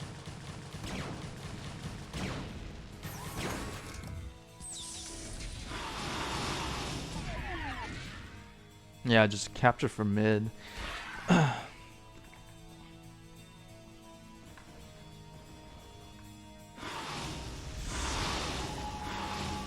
50 minutes have already gone by. We're only 50% there. We're actually less than 50% if it is a 2-hour game. A lot of mutas and again a queen, so potentially a dive bomb, but the queen actually gets irradiated, so it's not long for this world. Oh, but these mutas are B. Are they winning? Oh no, Wraiths are OP when they're massed like this. Wraiths and Goliaths, right? Just mix the two. TJ's down to 1,000 minerals again, so he needs to rebuild again. I mean, it's gonna take another hour, so it's plus 30 minutes.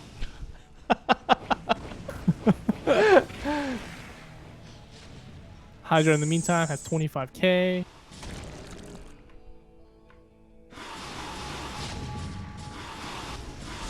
Yeah, sit tight, folks.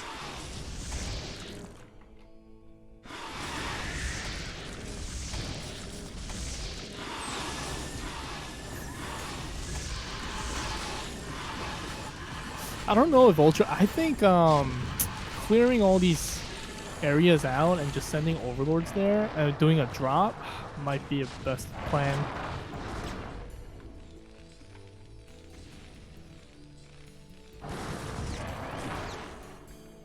Or even putting down a hatchery at center. If Terran tanks are at sea, like at the edge like this,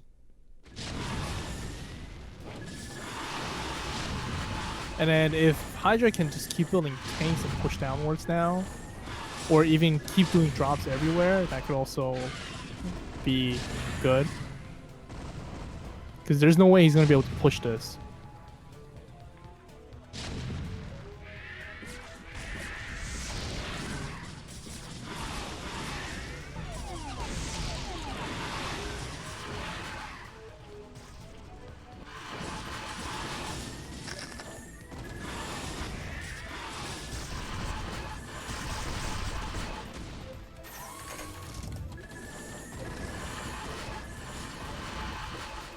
I am wondering why he's opting for the Wraiths rather than the Valks. Do you think it's just because the Devourers are just too strong against the Valks and he doesn't really want to bother controlling them as often, or do you think he thinks the Wraiths are the eventual keys to victory?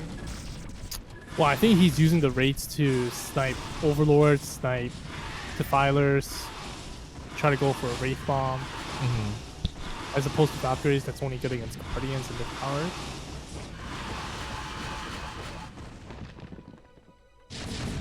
And then see this Wraith Bomb, it's going to work out perfectly. Oh, but Plague. Oh, that's a good play.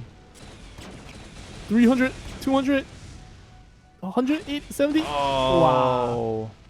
And then eventually the next Wraith Bomb is going to take out the Hive now, right? Unless TJ can push, and then it buys us another 50 minutes. Although those mine hits were pretty good. Now you have a nice combination of Plague and Irradiate, something you don't really see often. But now... Oh, he stopped building tanks? Does he have, he has nothing at home. There are units in production, and a lot of, or about 2 control groups of Wraith now, so if there's no detection, which there's really no Overlord nearby, you should still be fine, I think. Unless there's just a wave of Ultras that follow somehow. But I think, right, I think at this point, like you said, it would be sort of a good idea probably to just, you know, take out about 3 drones and start trying to make hatcheries in the middle of the map and try and gain actual center control at that point. But I think this is the first time he actually took out a building other than a turret. TJ did, I mean. So. And then he gets all his Defilers irradiated. This type of style is... It's something else. Let's say that. It's... I mean, both players are... I'm telling you, both players are very competitive. Right. They're not gonna let the fatigue, you know, wear them out. They're gonna play this out for as long as they can.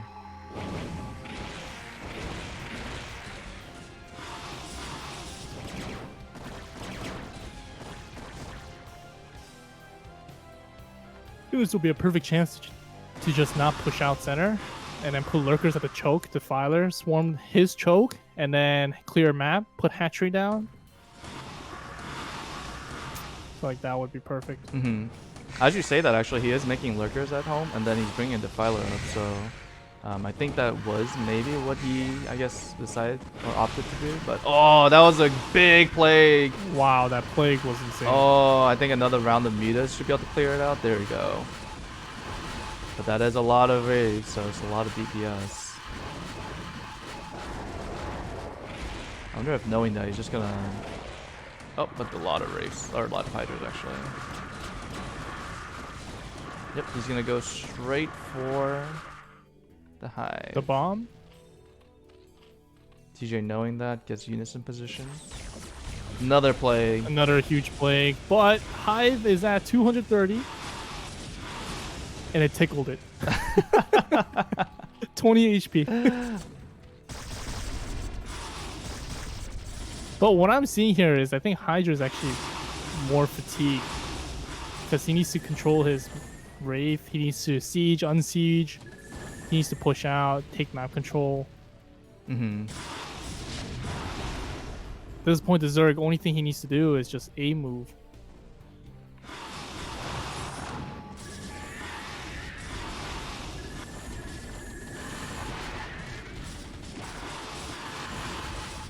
Yeah, and actually this unit group looks pretty big and strong. Coupled with the Defiler that's coming in. If he doesn't get the Irradiate off, it may be pretty big.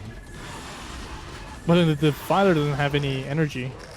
Oh, now it does. Should now, but all the Zerglings unfortunately died. But if he stays patient, I think this could be big. Just stay here. Like, don't push out. Just stay here, and then...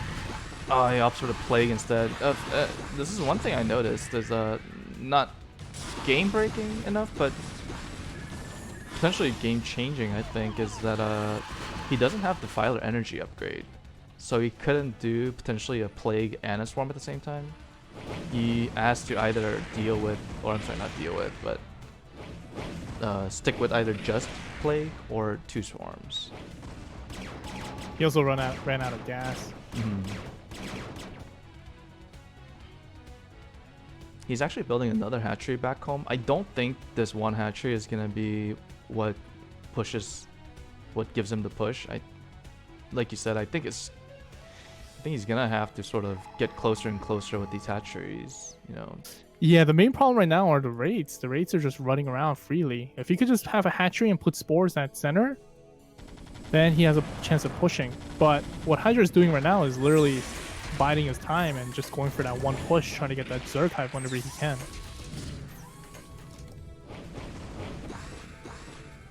Yeah, and actually I think if he were to dive on it right now, he may get it, but instead he's opting to just clear the overlords.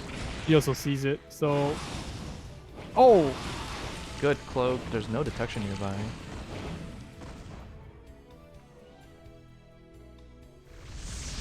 Now he can see everything.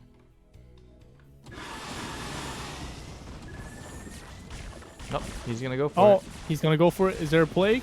Oh, ensnare! Wow. Oh, wow. In plague. Seeing all kinds of rain. Oh, but is he gonna get it? 150, 110, oh. 104, 84.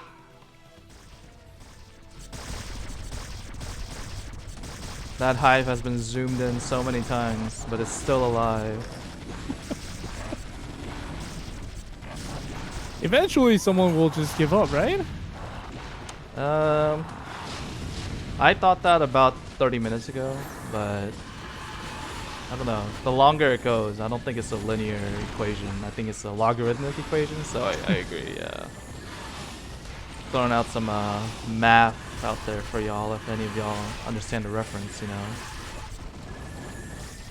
But it doesn't mean anything. We're talking about a logarithmic equation, or slope goes different than a linear slope. Okay, what's the x and the y?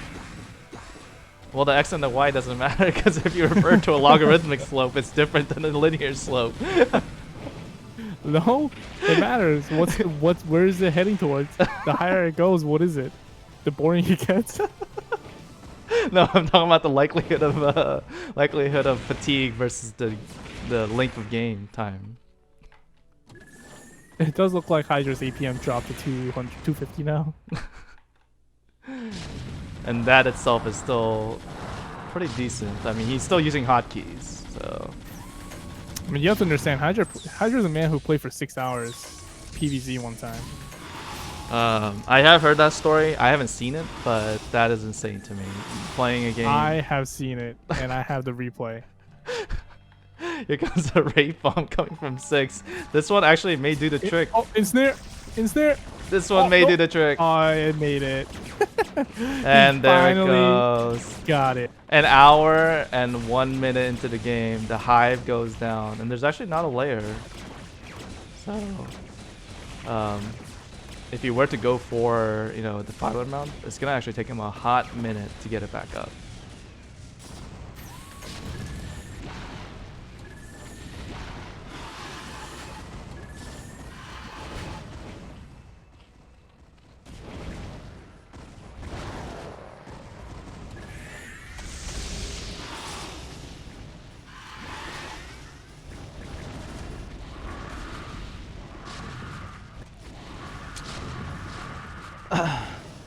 Looks like TJ's gonna be able to push the army back at the front, but again, it looks like Hydra's actually sacking SCVs, which he's at 3k minerals. I think a lot of people can say they probably never ever reached that point in Starcraft.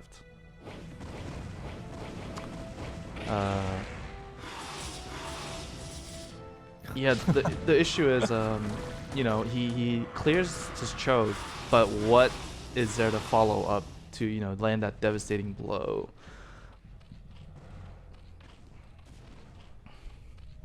The way I see it, this game's gonna become like Hydra vs Dingo in that SW map. How did that game go? It lasted 2 hours. Ah ha ha. It lasted 2 hours, and it was literally just back and forth like this. But eventually, what Dingo did was he actually put a hatchery down on center. Oh, just like what you said. And eventually Yeah, just started stationing defense. And put spores with Nidus Canal, so defilers have faster time. Yeah, I think that is the play. Right now, it's just the rush distance, right? I mean, TJ can get to the front door and probably get comfortable, but it won't last long is the thing, so... Yeah, he needs to take the choke, take center, take the choke, and then just stop right there. Oh, I like this move by Hydra, just sitting at center, just getting center control like this.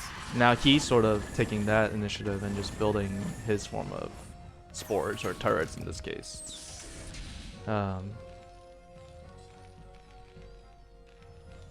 Why not nuke the bottom right or take the air out?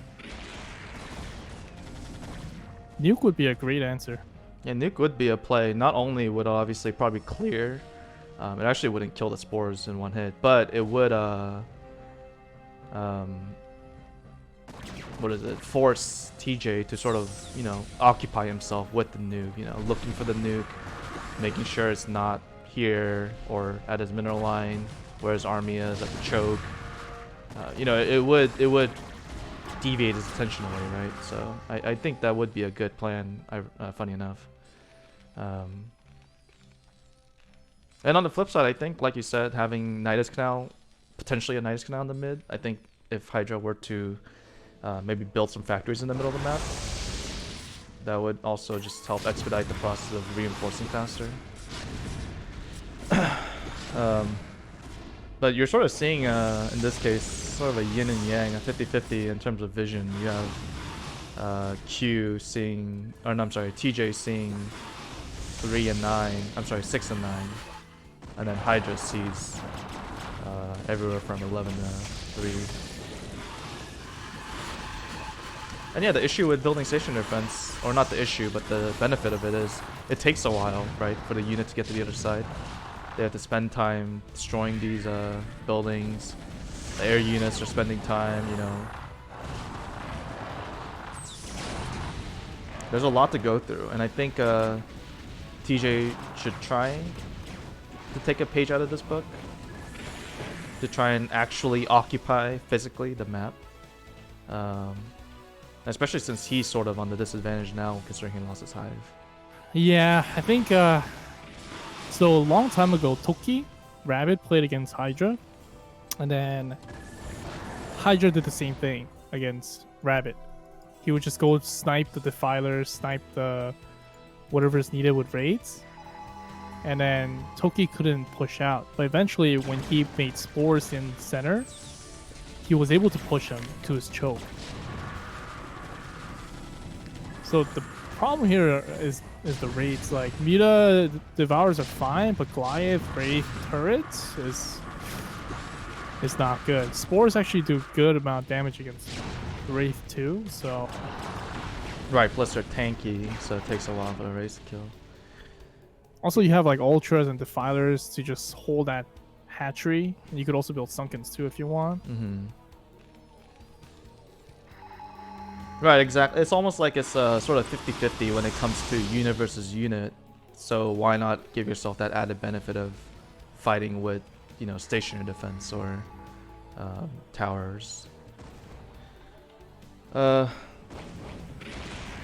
Hydra actually getting a decent surround with this race, but I think the Devours and Mutas are a little too much, although the Goliaths are adding themselves into the equation, so I'm gonna be able to push them back.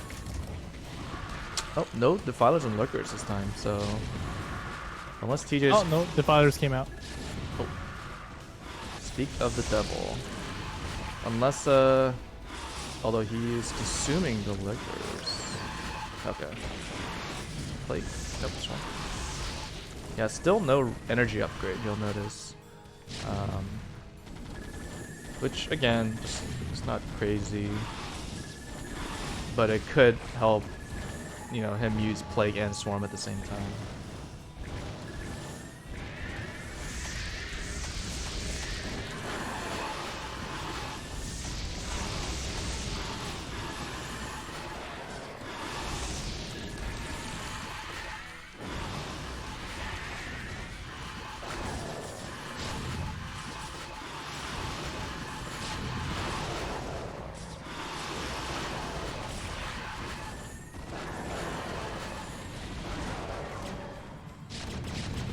There goes the Swarm underneath the Lurkers, and TJ is fine.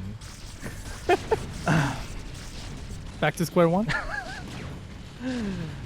Yes. While we wait for the next Defiler to consume and Swarm again, one thing to note about this is eventually when the game hopefully ends, you know, the loser of this game, I'd imagine, is gonna feel extremely tired. You know, this war of attrition, and you can't come out with it. You know, you sort of tell yourself, "Oh man, I spent all this time and I couldn't get the W." Although Hydra seems to sort of slowly be... Never mind. I was about to say, sort of getting situated. But Swarm, pretty good spell.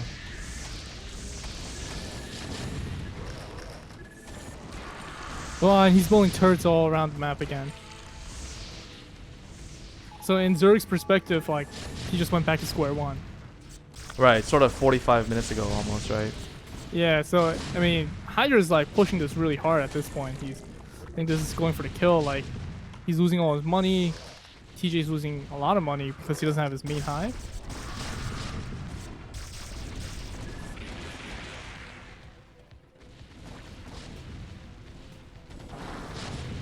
Oh, but these vessels are going to be huge. Yeah, D Matrix with Irradiate. Oh man, with the fact that he's mining, distance mining, in this situation. Oh, is he gonna burrow? I don't think he sees it yet. Oh, he doesn't see it. Now he has 400 minerals, and he's gonna wonder, oh no, where did all my money go? Oh, GG. GG. Good game. Good game. Hour, 9 minutes, and 45 seconds. That game took so long. What be interesting is if we see a comeback. So now the score is 3-0. That's only happened once in major sports history, right? And hasn't happened in a while, but that was a long game.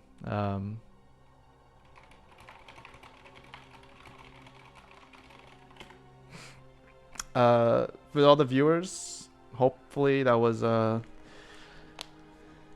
decent enough to watch. We're gonna take a quick 5-minute break, and we'll be right back. I think that was quite a game to go through. So, yeah, we'll be right back.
Alrighty.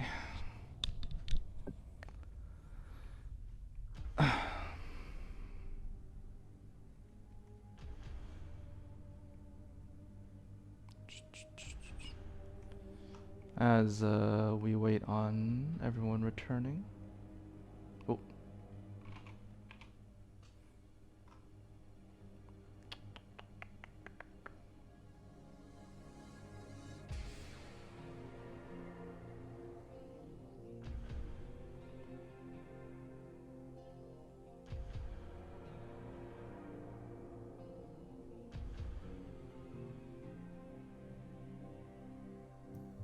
Wow, the game was exhausting.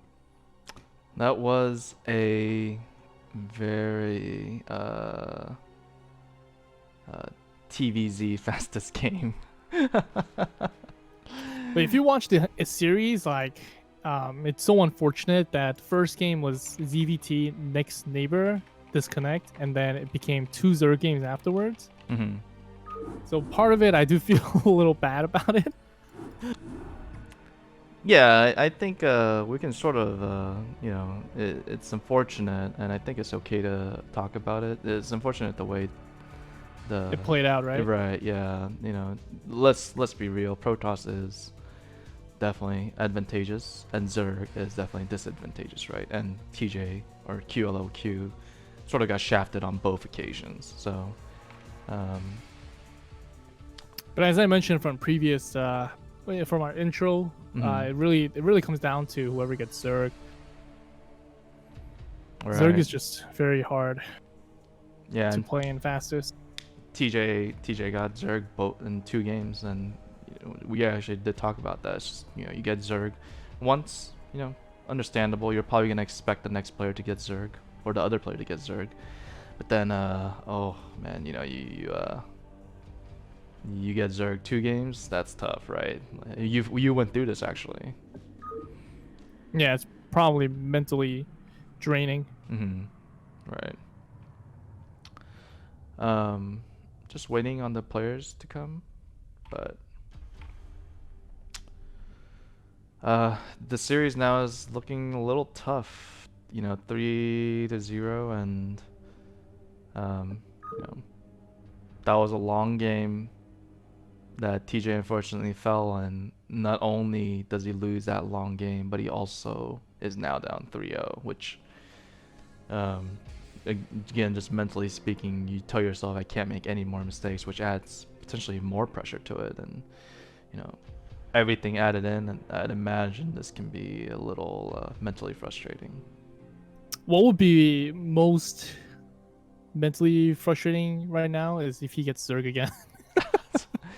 At that point, I wouldn't be surprised if he like 3 hatch speedlings all in and then GG's. You know, Um, what I would think moving on? Maybe we should try changing the format and to see as how in that goes. for the matchups. Yeah, yeah. So we don't see these type of long hour games. Right. Yeah, and it's unfortunate, right? With random versus random, someone has to get Zerg.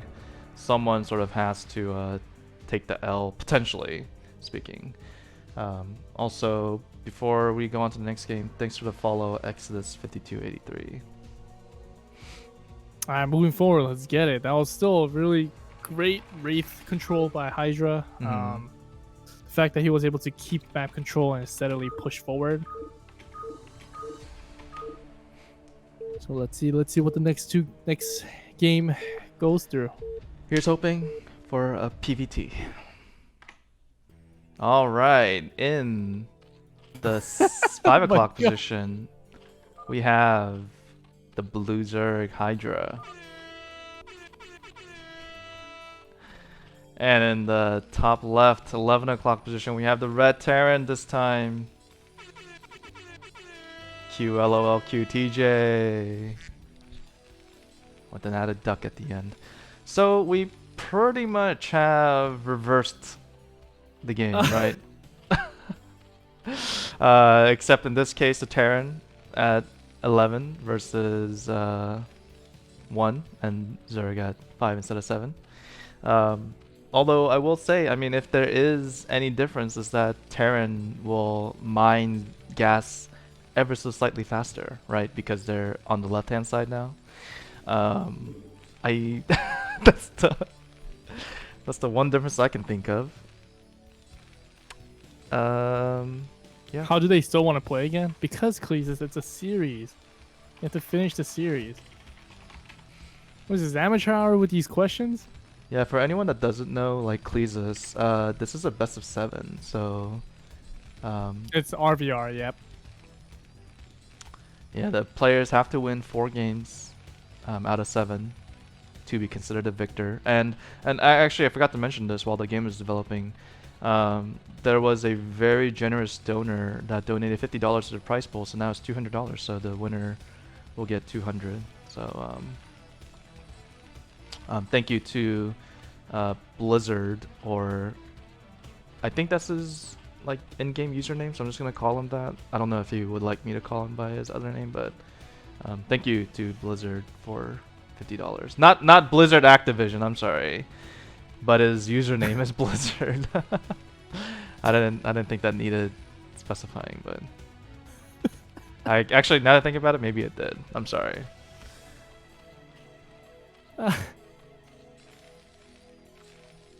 So this is actually a different build that we're seeing out of the Terran player in a TVZ. 3 racks. Is that normal on a TVZ, considering they'll probably just opt to build Sunkens and defend against the Marine Medics, right? So usually the most default build is actually 3 racks gas, factory, starport, and then 5 or 3 racks factory, and then you go 5 racks plus 1, and then you go into 5 starport. So it's very SK Terran style. I see. So the Marine Medics will actually like maintain usage rather than getting scaled out in typical fastest, huh? Yeah, the reason for that is before you transition into what's it called? Before you transition into mech, you still need units to hold, but 3 racks is generally not enough, especially if Lurker Swarm Defiler comes out. So you need to have like a bulk of Marine Medic at the choke by time for tanks to come, and then you would counter that with Valkyries and vessels. But usually TJ likes to go for 2-fac against TVZ. He goes 3 racks 2-fac. Yep, he goes 2-fac. And then he goes into either a starport vessel, or he goes for 2 starports and starts pumping out Valkyries.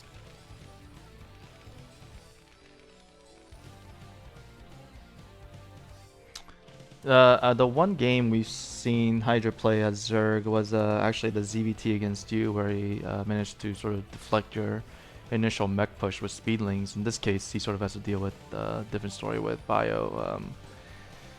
So we've seen pretty strong Zerg play out of Hydra. Not to say that we haven't seen any in the past, but you know, interested in seeing how this game shapes up compared to his other games so far, where he's played Protoss or Terran so far. He actually opted to go chamber first before then. I don't know if that's... I don't know. I didn't know you go chamber first and then you go Hydra then. So it's just a really fast +1 carapace, huh? Yeah, this might be like... I wonder what the upgrade he's going to go for. Is he going to go for a layer, or he's going to go for an upgrade?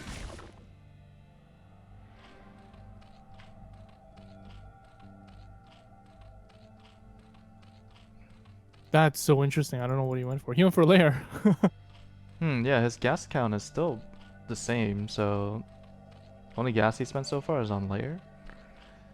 No Hydra upgrade yet either, it seems. Oh, looks like he just upgraded something. Not sure what it would have been, but...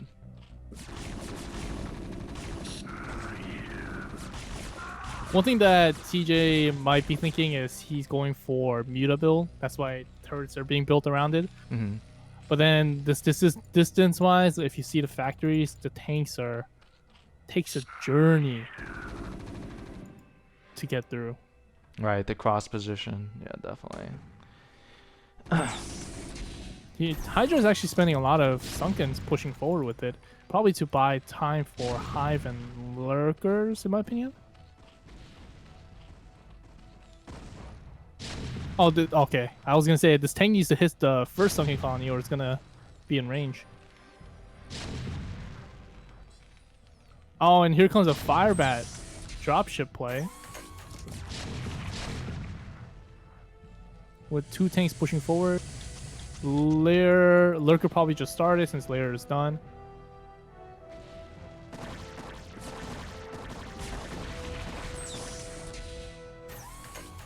Yeah, thankfully he does have Overlords in position, although I could see a potential scenario where if TJ hugs the right wall along 3, the Overlord may not see it, but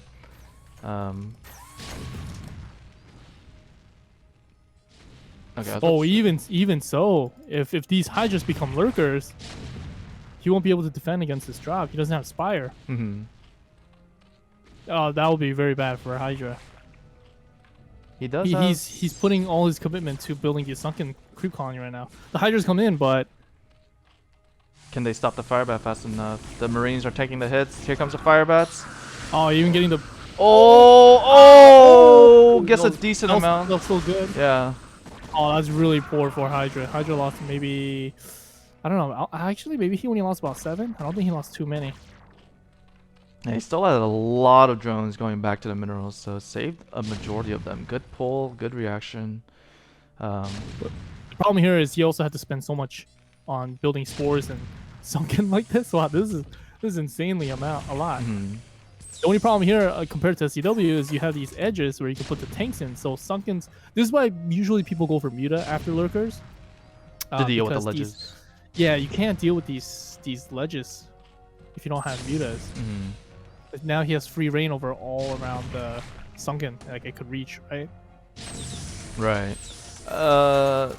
As this push continues, one thing to mention, so there's a comment about why isn't the player down 3-0 cheesing. Naturally, the Terran player does have the advantage, so you risk the cheese, and if it doesn't work, then you sort of lose that advantage. So I think he's just playing it safe and trusting his mechanics. But yeah, now it's just a race to Defiler round, right? I mean, the tanks are getting extremely big damage done on these sunkens, and he's getting pushed further and further and further back. And if he's not, or if he doesn't build sunkens fast enough, I think Hydra made a mistake here, not building a Spire. Usually he would have a Spire to scout, to make Scourges to snipe off dropships or vessels. But right? I think he messed up his build here. Yeah, the money definitely still allows for the Spire, it seems. So now the question becomes, I wonder what that initial Evo chamber was for. It doesn't seem like it's fast upgrades. Maybe for spores?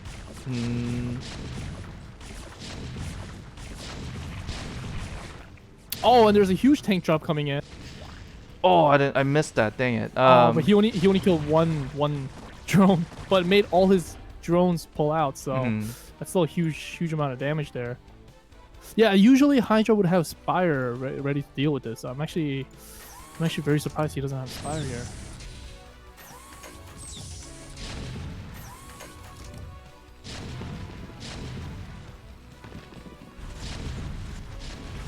Yeah, that's the one thing about Zerg. You need to be able to sort of throw some aggressiveness at the science vessels. But yeah, there's a irradiate. Even if he gets to consume, or he needs to consume right now, otherwise he's not gonna be able to throw up the swarm. But yeah, unfortunately it's too late. It's way too late. The consume. I don't think consuming is even done. Oh no. He lost an eBay. That means there's no more turrets being built, and then he transitioned into 4 starports here, going vessels. Here comes the eraser attempt. Let's see if he has burrow upgraded, or if he just decides to pull. He does have burrow upgraded he does immediately. have burrow. Yep, just got looks like 2 drones. But now there's a lot of tanks, but consume is done. The problem here is he just doesn't have enough lurkers. If Terran took this kind of position already, like, oh, great! Oh, that was good. That was actually a really good pull. He's actually just opting to run by. Interesting choice. Oh, but taking so many swipes from the lurkers. Oh, I see where the idea would have been, but unfortunately the execution. I think if he went downwards instead of right side, would have been better. Right, and the defense, great play by Hydra. He's just sort of feigning the eraser here. This is also very good because it stops him from building. Again, he still doesn't have his Spire up. He just started his Spire. Now these drones can't mine, so losing a lot of money, mineral mining time right now. Yeah, now he's sort of building that spore down there so he can deal with any vessels down. Oh! Oh! Oh! Good. Good irradiate. That was really nicely done, but I still took off a lot of mining timing. Oh, so like you said, he actually has so far tech to the 5-star port and eventually now teching into mech. So I'd imagine we see sort of the where first game you see just tanks slowly try and get in closer and closer with vessel clouds taking away the expensive units.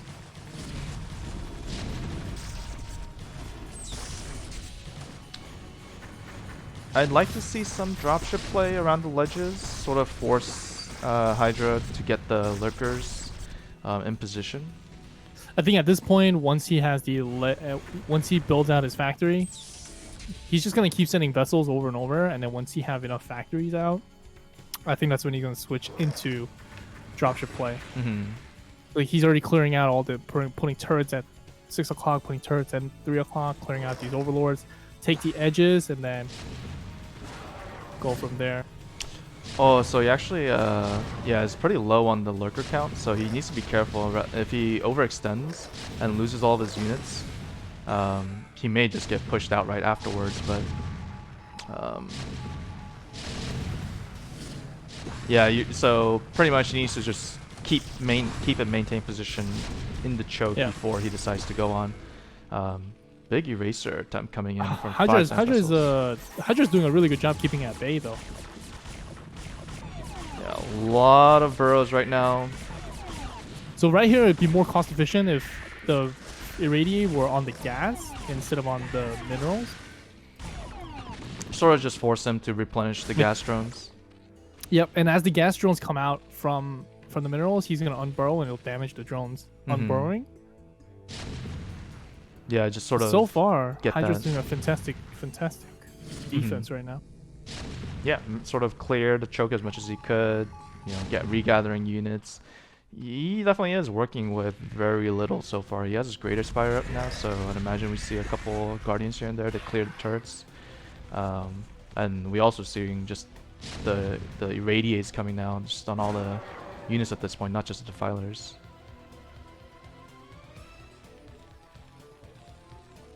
We see triple command center, quadruple command center, so factory count is going up, so the next dropship play might be very, very bad. So in this position, I feel like Hydra needs to go into Guardians. He can't deal with these ledge tanks anymore. Oh, here comes another attempt with the Valkyries tanking the hits. Gonna force maybe? Nope. Looks like it was just to scout it out. Interesting. I think he made a mistake. Or he didn't realize the vessels didn't have enough energy. Yeah. So the question about why he's not irradiating Overlords. So the whole purpose of irradiate is because they're single target damages. You know, you want to take out the expensive units first. In this case. Yeah, if you have things that shoots Overlords, why would you irradiate them? Right. And the limiting factor for Zerg isn't minerals, and Overlords are only minerals, right? It's gas. You'll notice he has 300 gas but a lot of minerals. So you want to take out the expensive and the high priority targets first. And here we go. Cliff tanks. This is what gives every non-Terran player nightmares. Right.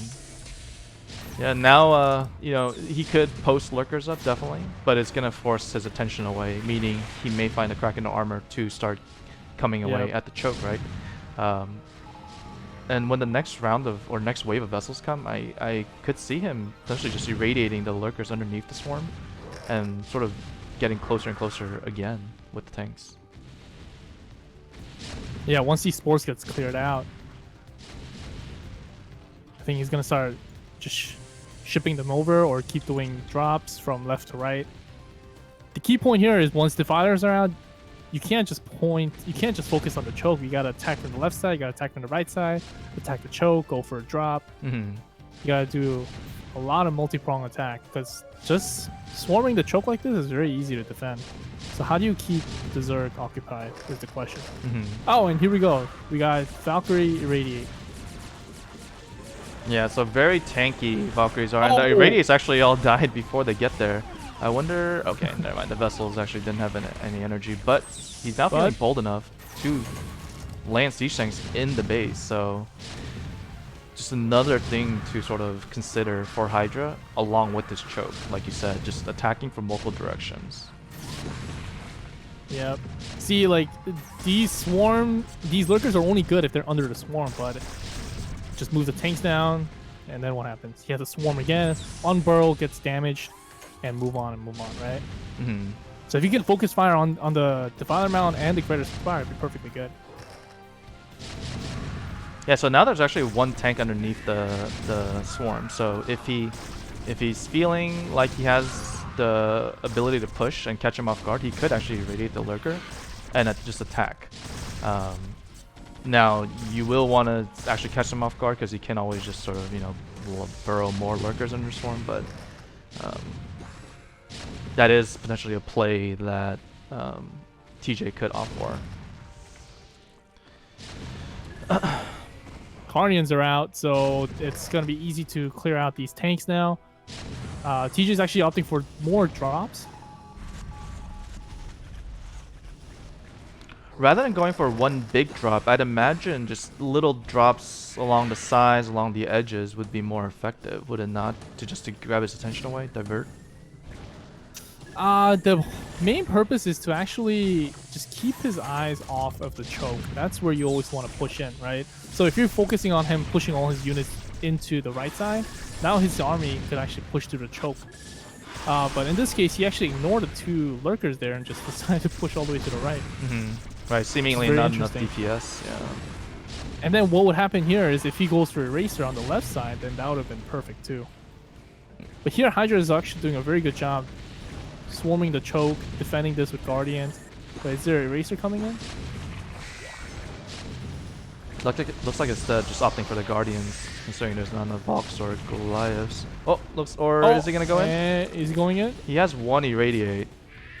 Oh, that was a good one. Does he get the burrow off in time? Nice. Oh, he got the burrow. Nice. Good.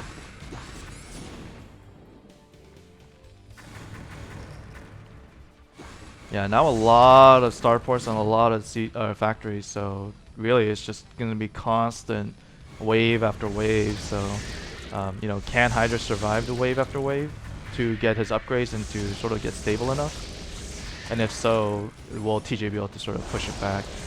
Sort of started out similar to the first game of Hydra against TJ in the TVZ, and now it's sort of transitioning towards the most recent game, the previous game, the 3rd game.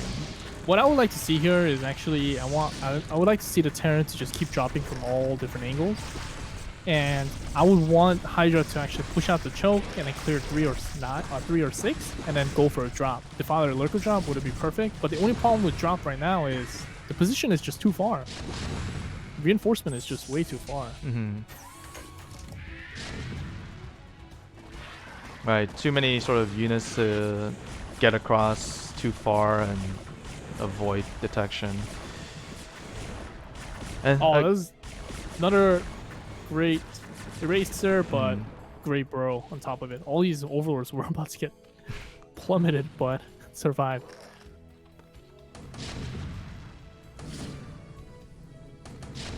Yeah, you actually see absolutely no stationary defense for TJ back at home.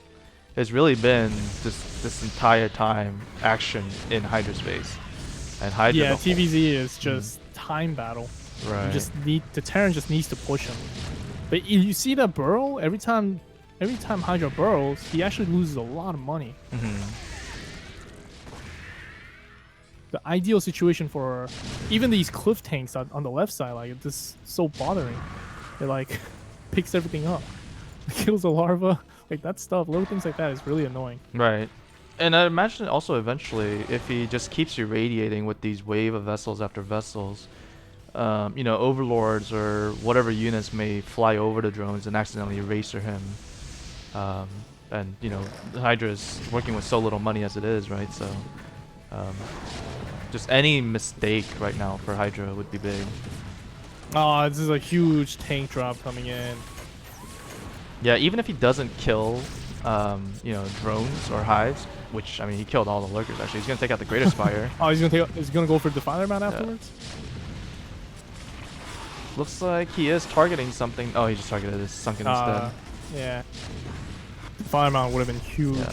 But now he's actually just running past in the choke and heading straight to the right. Again, just keeping him, you know, making him address every single side, every single edge, back and forth and back and forth.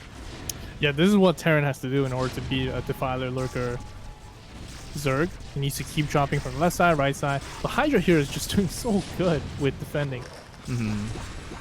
What I'm missing here is actually there's not enough Valkyries. Yeah, they all sort of went off to the 9 o'clock. I wonder if he thought that he saw something. So the Valks sort of were out of position. And the Muta, these are 2 1 upgraded Valks. Mutas are only 1 upgraded. So in this case,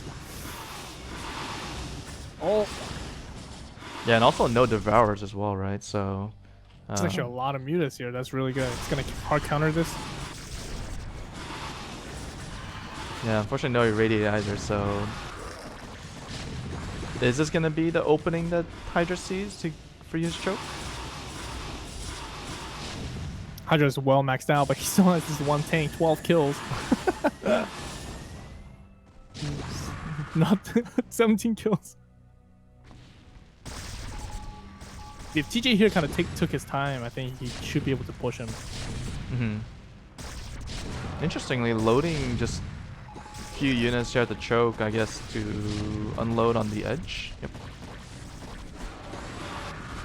No, but it's primarily Goliaths, no tanks, interestingly. Maybe the number of Guardians? But Oh, his and the defense is Valks. just so good. Yeah, but the Valks now are actually trading against the mutas and actually cleared out the muta count. Seems like TJ also has too many workers. If his supply is like this, but he looks like he doesn't have a lot of units either.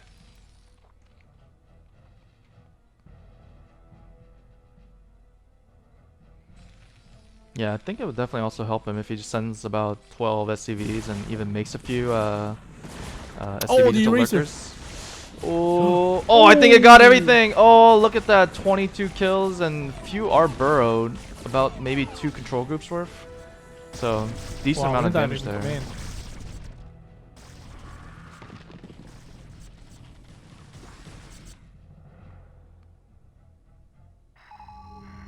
Comes another wave of vessels and Hydra just relentlessly swarming, which I mean, great play. He is staying on top of the Defiler control. What's interesting is these lurkers are so close to each other that they're getting cliff damaged. So 2 of them died. Wow, Hydra is 3-0. Eraser attempt. I thought you were saying he's 3-0, but I was like, yeah, of course. But you meant the upgrades. Yeah, the upgrades. This is just relentless. Like, this is the life of Zerg, but granted, Hydra is doing a really good job defending. So, Right, probably lost about maybe a total of 40, 30 drones over the course of the entire game so far, and he's in the process of actually sort of giving himself some breathing room with the +3 armor upgrade. And TJ abusing map abuse. The 2 tanks. All dropships just flying in. Where are they going? Are there any units? Nope. Looks like it's just a sack and give supply. Surprised he's not sacrificing any SCV so far still. He's pretty comfortably, I think, you know, mining, so I think he could definitely look to just sack some SCVs, but this is also the reason that Hydra's spamming lings right now is to buy time so his gas could go up. Right. Good point. Yeah, so he's so low on gas because he can't even get the last gas right now, and his last gas right now isn't being mined. Also, the bottom 2 gases aren't being mined either. It's being covered over by the Overlord, so he doesn't know that. So he's probably thinking like, oh, I just need to buy time with these lings. But this strat works on the SCW map, but it's a lot different if they're just being dumb AI like this. Right, the AI or the ledge is something to consider. Here comes another attempt. A lot of the Valks are plagued, thankfully. Oh, I'm not seeing any. Are there any? Oh no! Oh. So you got thankfully about 3 control groups saved. It's looking. Those burrows are so good. It's looking more and more like Hydra is giving himself more and more and more breathing room. I think he is, even though it doesn't necessarily look like it physically, he is giving himself and winning the ultimate battle, I think. The main problem here is gas. Eventually what's going to end up happening is if he doesn't get enough gas, he's just going to get pushed because he won't have enough defilers. Only thing right now he could do is just spam defilers and couple lurkers and lings, right? Mm-hmm. But if he can comfortably take the edges, TJ could actually just push him. And he also has about like 7 vessels here, a couple of vessels here. Yeah, a lot of vessels with big plague potential, and he still has mutants on the map, so not outside the realm of possibility for him to just clear those vessels. The air upgrades are also a little lacking on Hydra's end, but also he's really been working off of one Spire for a very long time. Another eraser attempt.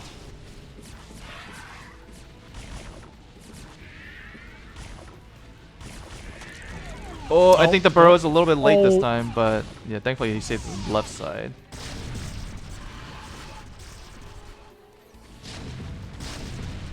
Now there's this is really good. Plague on the vessel and using mutas to kill it. Oh, he could have killed all of them. Now there's a lot of tanks at the cliff. Oh, I'm sorry, not at the cliff, at the choke. And also a lot of vessels. He also has a lot of irradiate potential, but I think he's missing a lot of them. Hydra giving himself more room.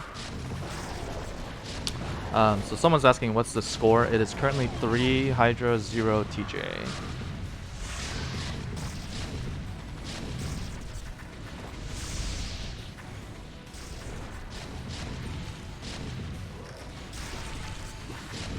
Oh, if you could sack some SCVs at this point, it'd be really good. Some irradiated D-Matrix Valkyries coming in, although they did get plagued, so it won't take long to kill them. Let's see. Is it gonna work? Oh, it flew away. It flew away. It didn't like the spore. But the swarm. Oh, what's the swarm? Where's the swarm? Where's the swarm? Where's the swarm? There's the defiler no. finally. Oh no, but where's the lurkers? The Zerglings still take damage under swarm if the tanks are sieged. Is this the opportunity? Oh, but he has a lot of guardians here. He doesn't have Valkyries. He still has irradiate potential, thankfully, and yeah, now he's slowly getting closer and closer. I think TJ sort of smells blood in the water because he unsieged a few tanks and he's getting closer. The choke is opened up right here. Yeah, more units slowly coming in. Another irradiate potentially. Oh, this time on the defiler. Here, what he needs to do is he needs to keep attacking the money.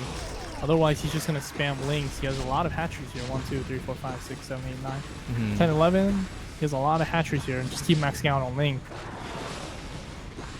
Right, it's not just sort of attacking the expensive units with irradiate, right? You just have to sort of follow up with eraser on the minerals, so he can't just willy-nilly make as many Zerglings as he wants. Although he is going after the money. Good irradiate. Another irradiate. Oh! I think he has about 2 control groups of drones now. This is actually looking better and better for Hydra as time goes by. As the upgrades get better and better for Hydra? Yeah, as time goes on, he needs to keep up that momentum until he's chipped away, but...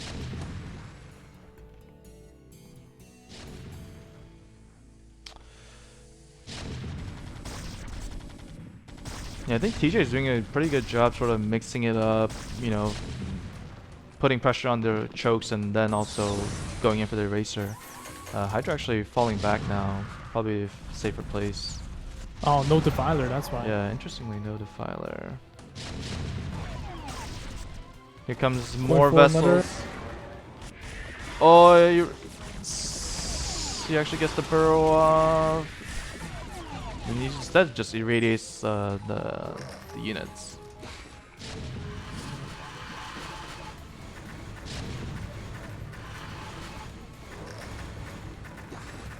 This time, a huge wave of tanks and glaives coming in to reinforce. And like 8 vessels at a time.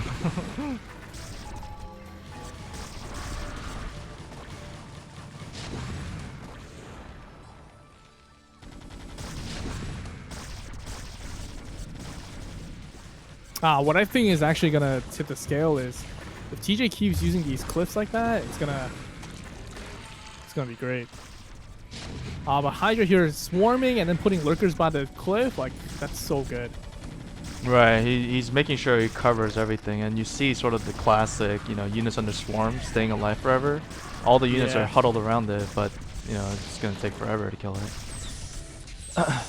They're gonna need to see more dropship play in order to break through this choke. Like, he regained control of his choke, so he's not gonna be able to get through it. Right. Yeah, I agree. I don't think he's gonna brute force his way. There has to be a little bit of finesse to it. You know, whether it be 2-3 tanks on the ledges here and there to keep him occupied and keep the AI going crazy, and also to prevent him from getting comfortable with spores as well. But you also have to watch Hydra's gas count too. It has never reached 2,000. Yeah, TJ doing a great job just keeping all the expensive units either irradiated or just keeping them occupied. Like, as in Zerg's perspective, like you can't do anything here. The only thing you can do is just defend, get bigger, and push out eventually. But you can't go for a drop. Like, the turrets are just all around the base. It's too much multitasking. Right. I suppose one thing he could do that may not require as much APM would be, you know, throw down 8 Zerglings in each Overlord and throw them at 3 and 6 to just clear out the turrets.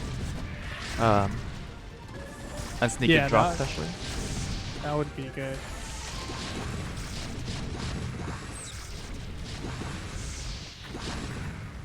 Seeing sort of a heads-on attack here at the choke. A lot of Zerglings. Oh, gets a nice plague off. It's a great plague. Yeah. And it looks like Hydra sort of managed to sort of congregate everything back to the choke. So nothing on the ledges anymore. So once again, his attention is all at the choke. A lot of vessels still though. We're about to see another 1-hour game.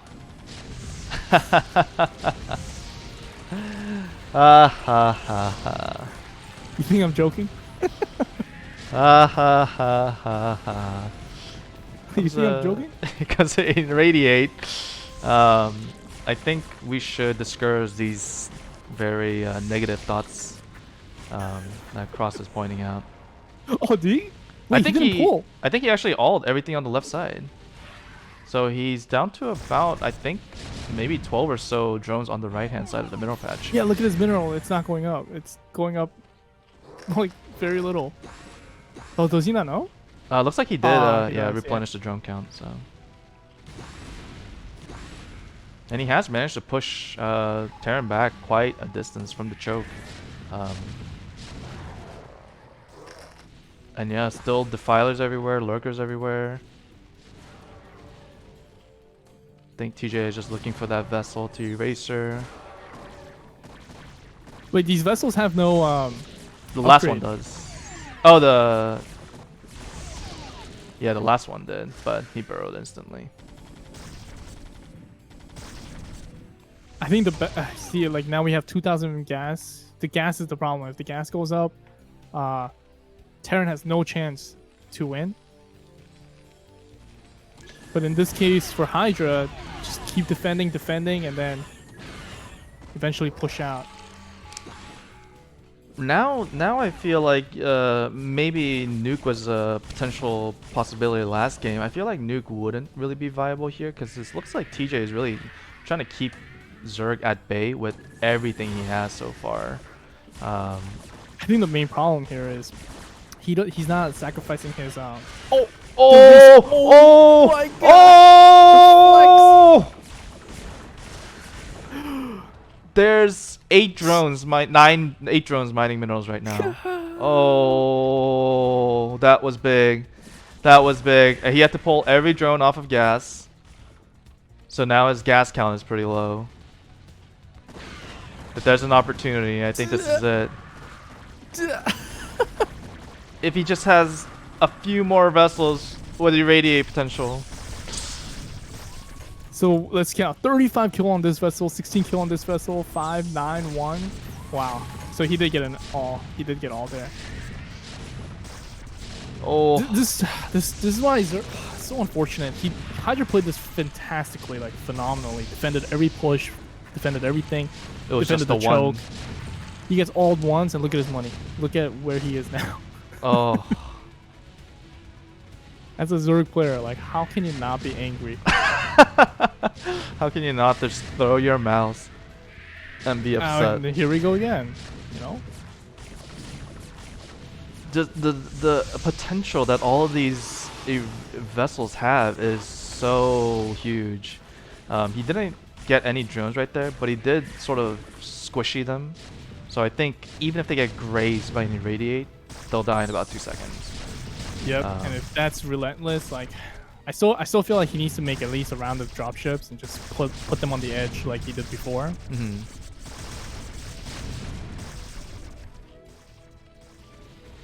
And now we're not seeing, because he just got ult, that sort of that wave of Zerglings to hold him over.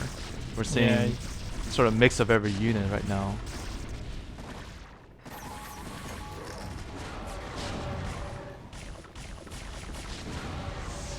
Oh, here comes TJ finally bringing some SCVs out.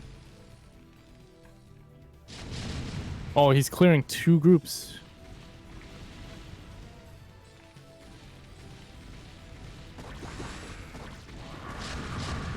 Everyone is maxed out. Oh, except for the air +1, Hydra's +2, Zergling +2.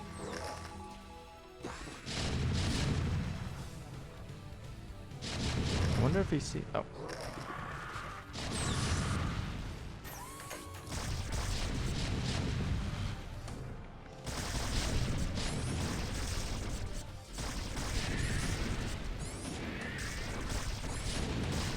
Yeah, I managed to free up about 24 supply there, so we could see anywhere from, 6 dropships and 6 tanks, or 12 tanks, or and doing so much damage with this army as it is. Imagining more tanks or more spellcasters involved, it's gonna be tough. What's really smart here is Hydra's actually burrowing Zergling with the lurkers. Just that extra unit to hold them over. Yeah. Oh, now these swarms, look at that. It's like defending the left and the right side, preventing them from going both places. Mm-hmm. See, what he doesn't know is that right side is not lurkers. Oh, oh, yeah. He has 250 energy on each vessel. He could probably irradiate 4. And even more vessels coming in. Now I think he's lacking Valkyries, so eventually when these Guardians hit, it may be a little bit painful. Yeah, the problem here is he stopped doing The erasers. Right. So Right. now Hydra's back to where he was at before. Mm-hmm.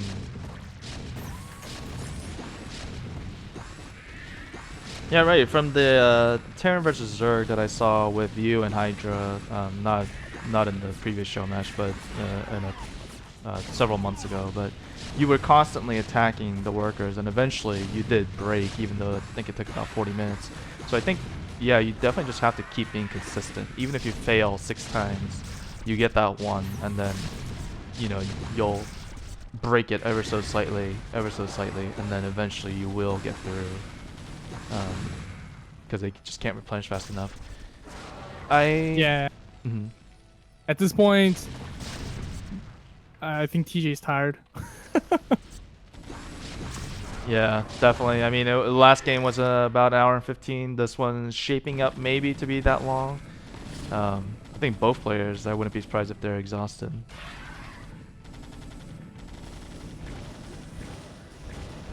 Here comes the Mass Guardians. Zerg is just looking so good. 7k minerals, 3k gas now. This is like perfect situation for him.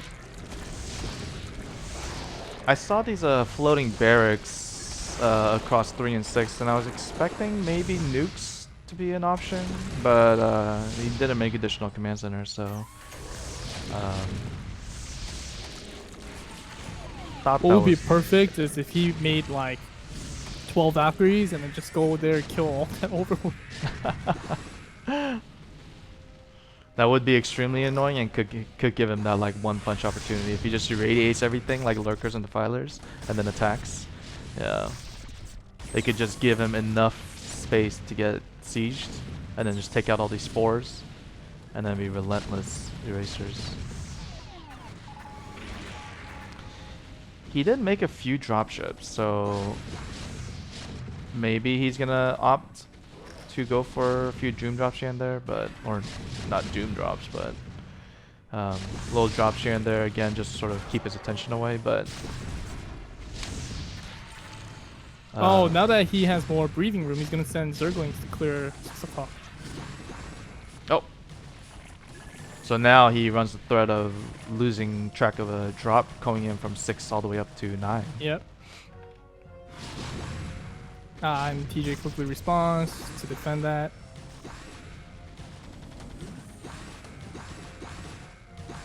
There's just action everywhere. But at this point, 11k mineral at Zerg, very, very tough for Terran to win this. Mm-hmm.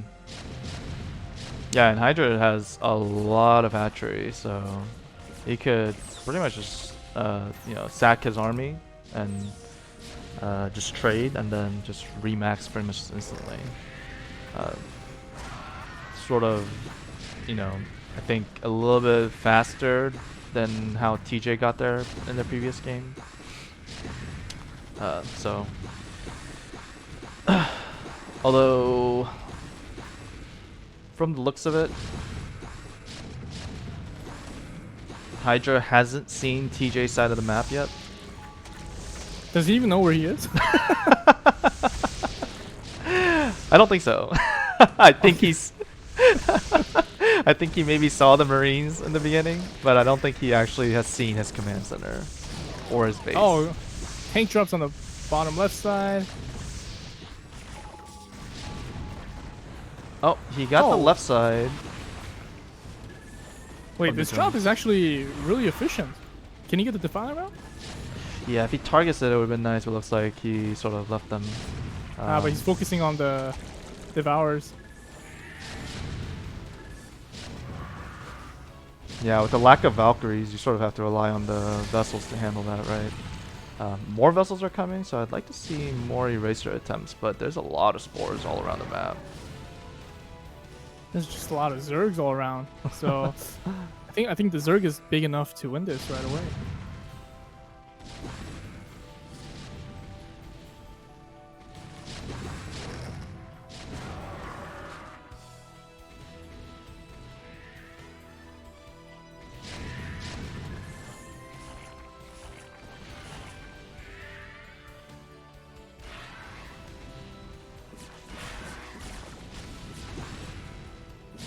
Another Eraser attempt. Oh, no burrow. Oh, never mind, he did burrow. That looks like the drone hack. Oh, the infinite drone. Yeah. Yeah, it goes into gas and then like 3,000 drone comes out. Yeah. Wait, what happened to all the lurkers in the choke? You're right. So many happening at once, and so many things happening at once, and yeah, just Lings may push back a few tanks, but he is making leeway at 6 o'clock, so I wonder if he's gonna But all these Guardians are dead. Maybe drop, but TJ instead is gonna drop there.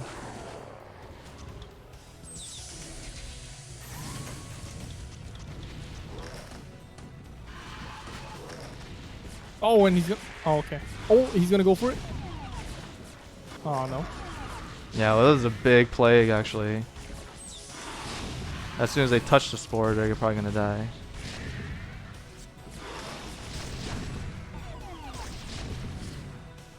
Now TJ sending a few more SCVs down to 6, probably to just rebuild on the command, or not the commands, turrets.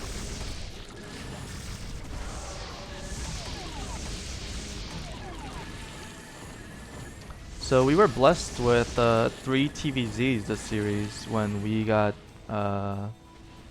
what, 2 last series? And all the TVZs have been pretty Very blessed. action-packed. Yes.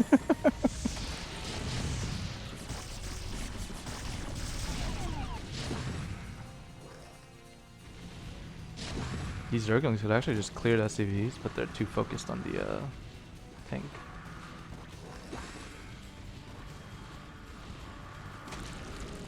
Wow, what is going on? I don't even know what I'm watching anymore. Yeah, TJ has actually sort of put himself in every corner of Zerg's base, which I Like battle of multitasking. yeah. This is what I think of when I think of Zerg getting squeezed in. Every side there's a tank, and they're trying to deal with each side, and then Terran comes in and reinforces while they're just erasing or attempting to erase over and I over. really like this play by Dropship. I think this is the only way for Terran to actually get through. Mm.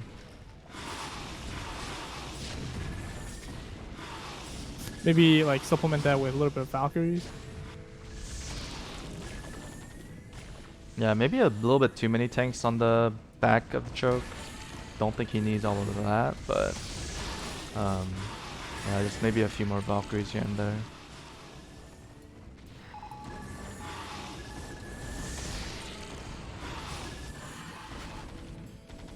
And one minor Oh. thing.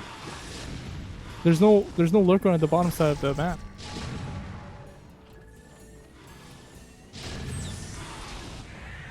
TJ though shifting his attention back to the top side of Hydra space. Oh, but these mutas are getting shredded. Yeah, the Eraser and the Goliaths and turrets. It's a combination of everything. One thing I would like to see personally, and not a huge thing, is just seeing TJ rally all of his starports and factories to the center. So rather than waiting on reinforcements, they're sort of already there. Just, you know, less to micro potentially. There is a lot going on, so I can see why you wouldn't take that as a priority though. And you're actually seeing TJ's minerals sort of get to 4 digits. Yeah, I think at this point, unless you kill the Zerg's money, you really can't push him. Oh. No.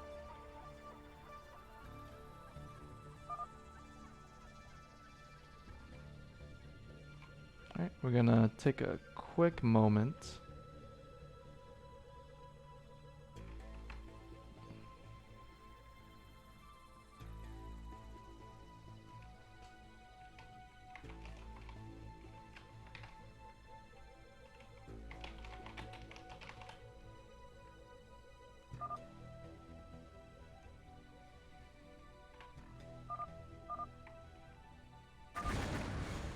Alright. And game started. Ooh. Thought there was a bit of an issue there, but thankfully it looks like it was just a quick emergency. Oh, defensive matrix on the Valkyries. Here we go. Oh, he's gonna kill the Overlord? Looks like Hydra did some preemptive burrow, but yeah, it would have been nice to see him just not only go for it, go for the eraser, but also just attack it in the meantime once he saw the burrow. But Yeah. probably figured they weren't long. He also has a lot of spores down there. Yeah, the weak side is definitely on the top side of the game, or top side of the map. I mean, I'm sorry.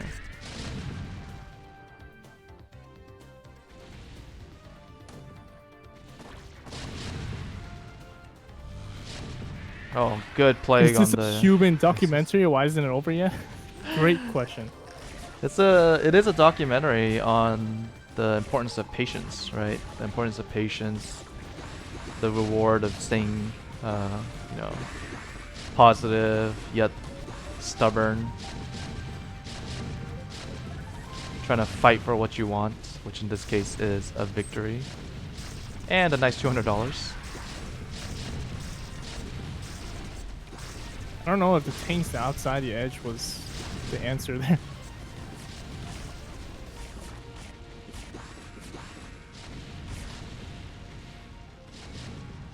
Yeah, but now you see sort of an opening at the 3 o'clock spot.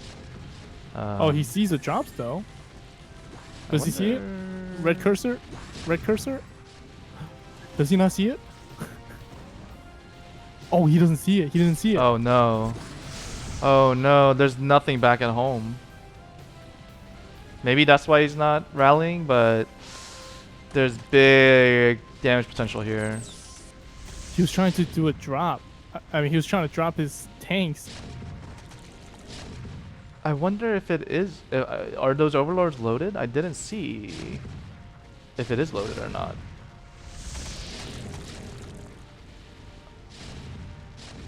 There's no movement from them, so he's not focusing too hard on it. I mean, he is focusing, but not on the overlord, sorry.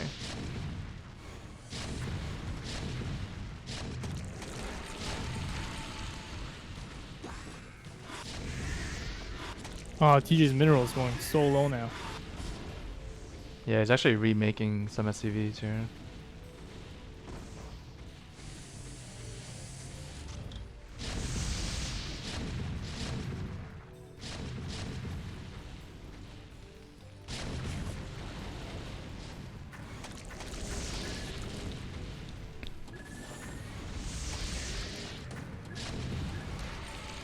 We've reached the 50-minute point, so based on the last game, we may be seeing a tide shift in about 25 minutes.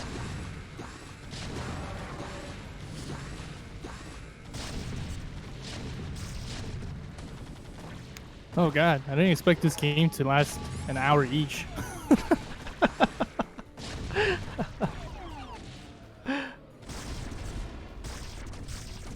Yeah, unfortunately, it may be a possibility where one of our casters has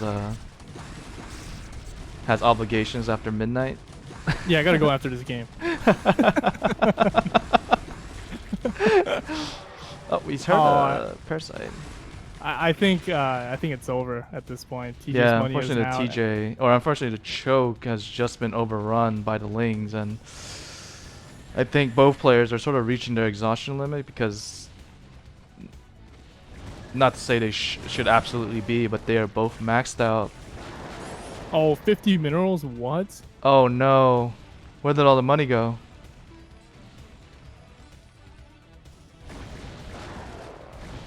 Oh no, I think this is gonna be tough. The stream of Zerglings itself, he irradiated the tank, which is a great play, but oh, can he stop these Zerglings alone with the army that he has?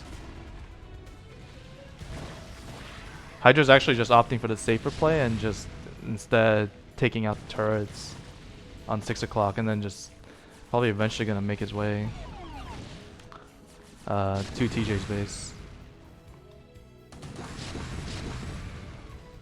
He did move all of his SCVs back to mine minerals, so he doesn't seem like he's giving up just yet. But the momentum is completely lost, so I think Right. it's gonna be over soon. Yeah. Now there, look. There's no turrets on either side, 3 or 9, and these Lings are on top of the tanks. Oh goodness. Yeah, he has 1,300 minerals, so he's just gonna stream Lings, and it's gonna be hard for TJ to hold it. Right. Yeah, it could just be Lings non-stop, and that would buy enough time to, whether it be Ultras or Guardian Mutas or Devourers, whatever it may be.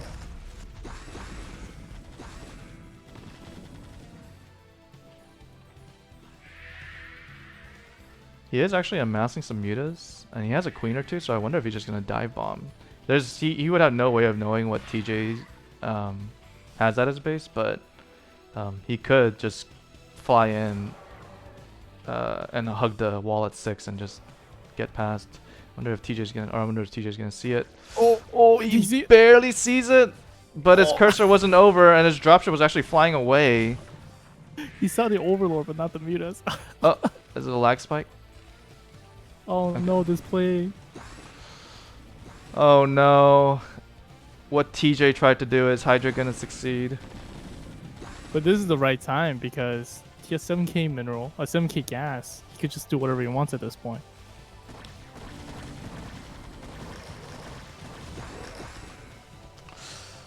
Oh no, he sees it. He sees it. Does he have anything? And then G's gonna come out here. There's nothing at his base. Oh, if you can repair.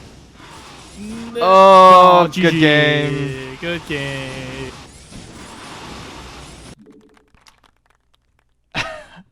And that, Wow. everyone, concludes the score and series at 4-0 Hydra.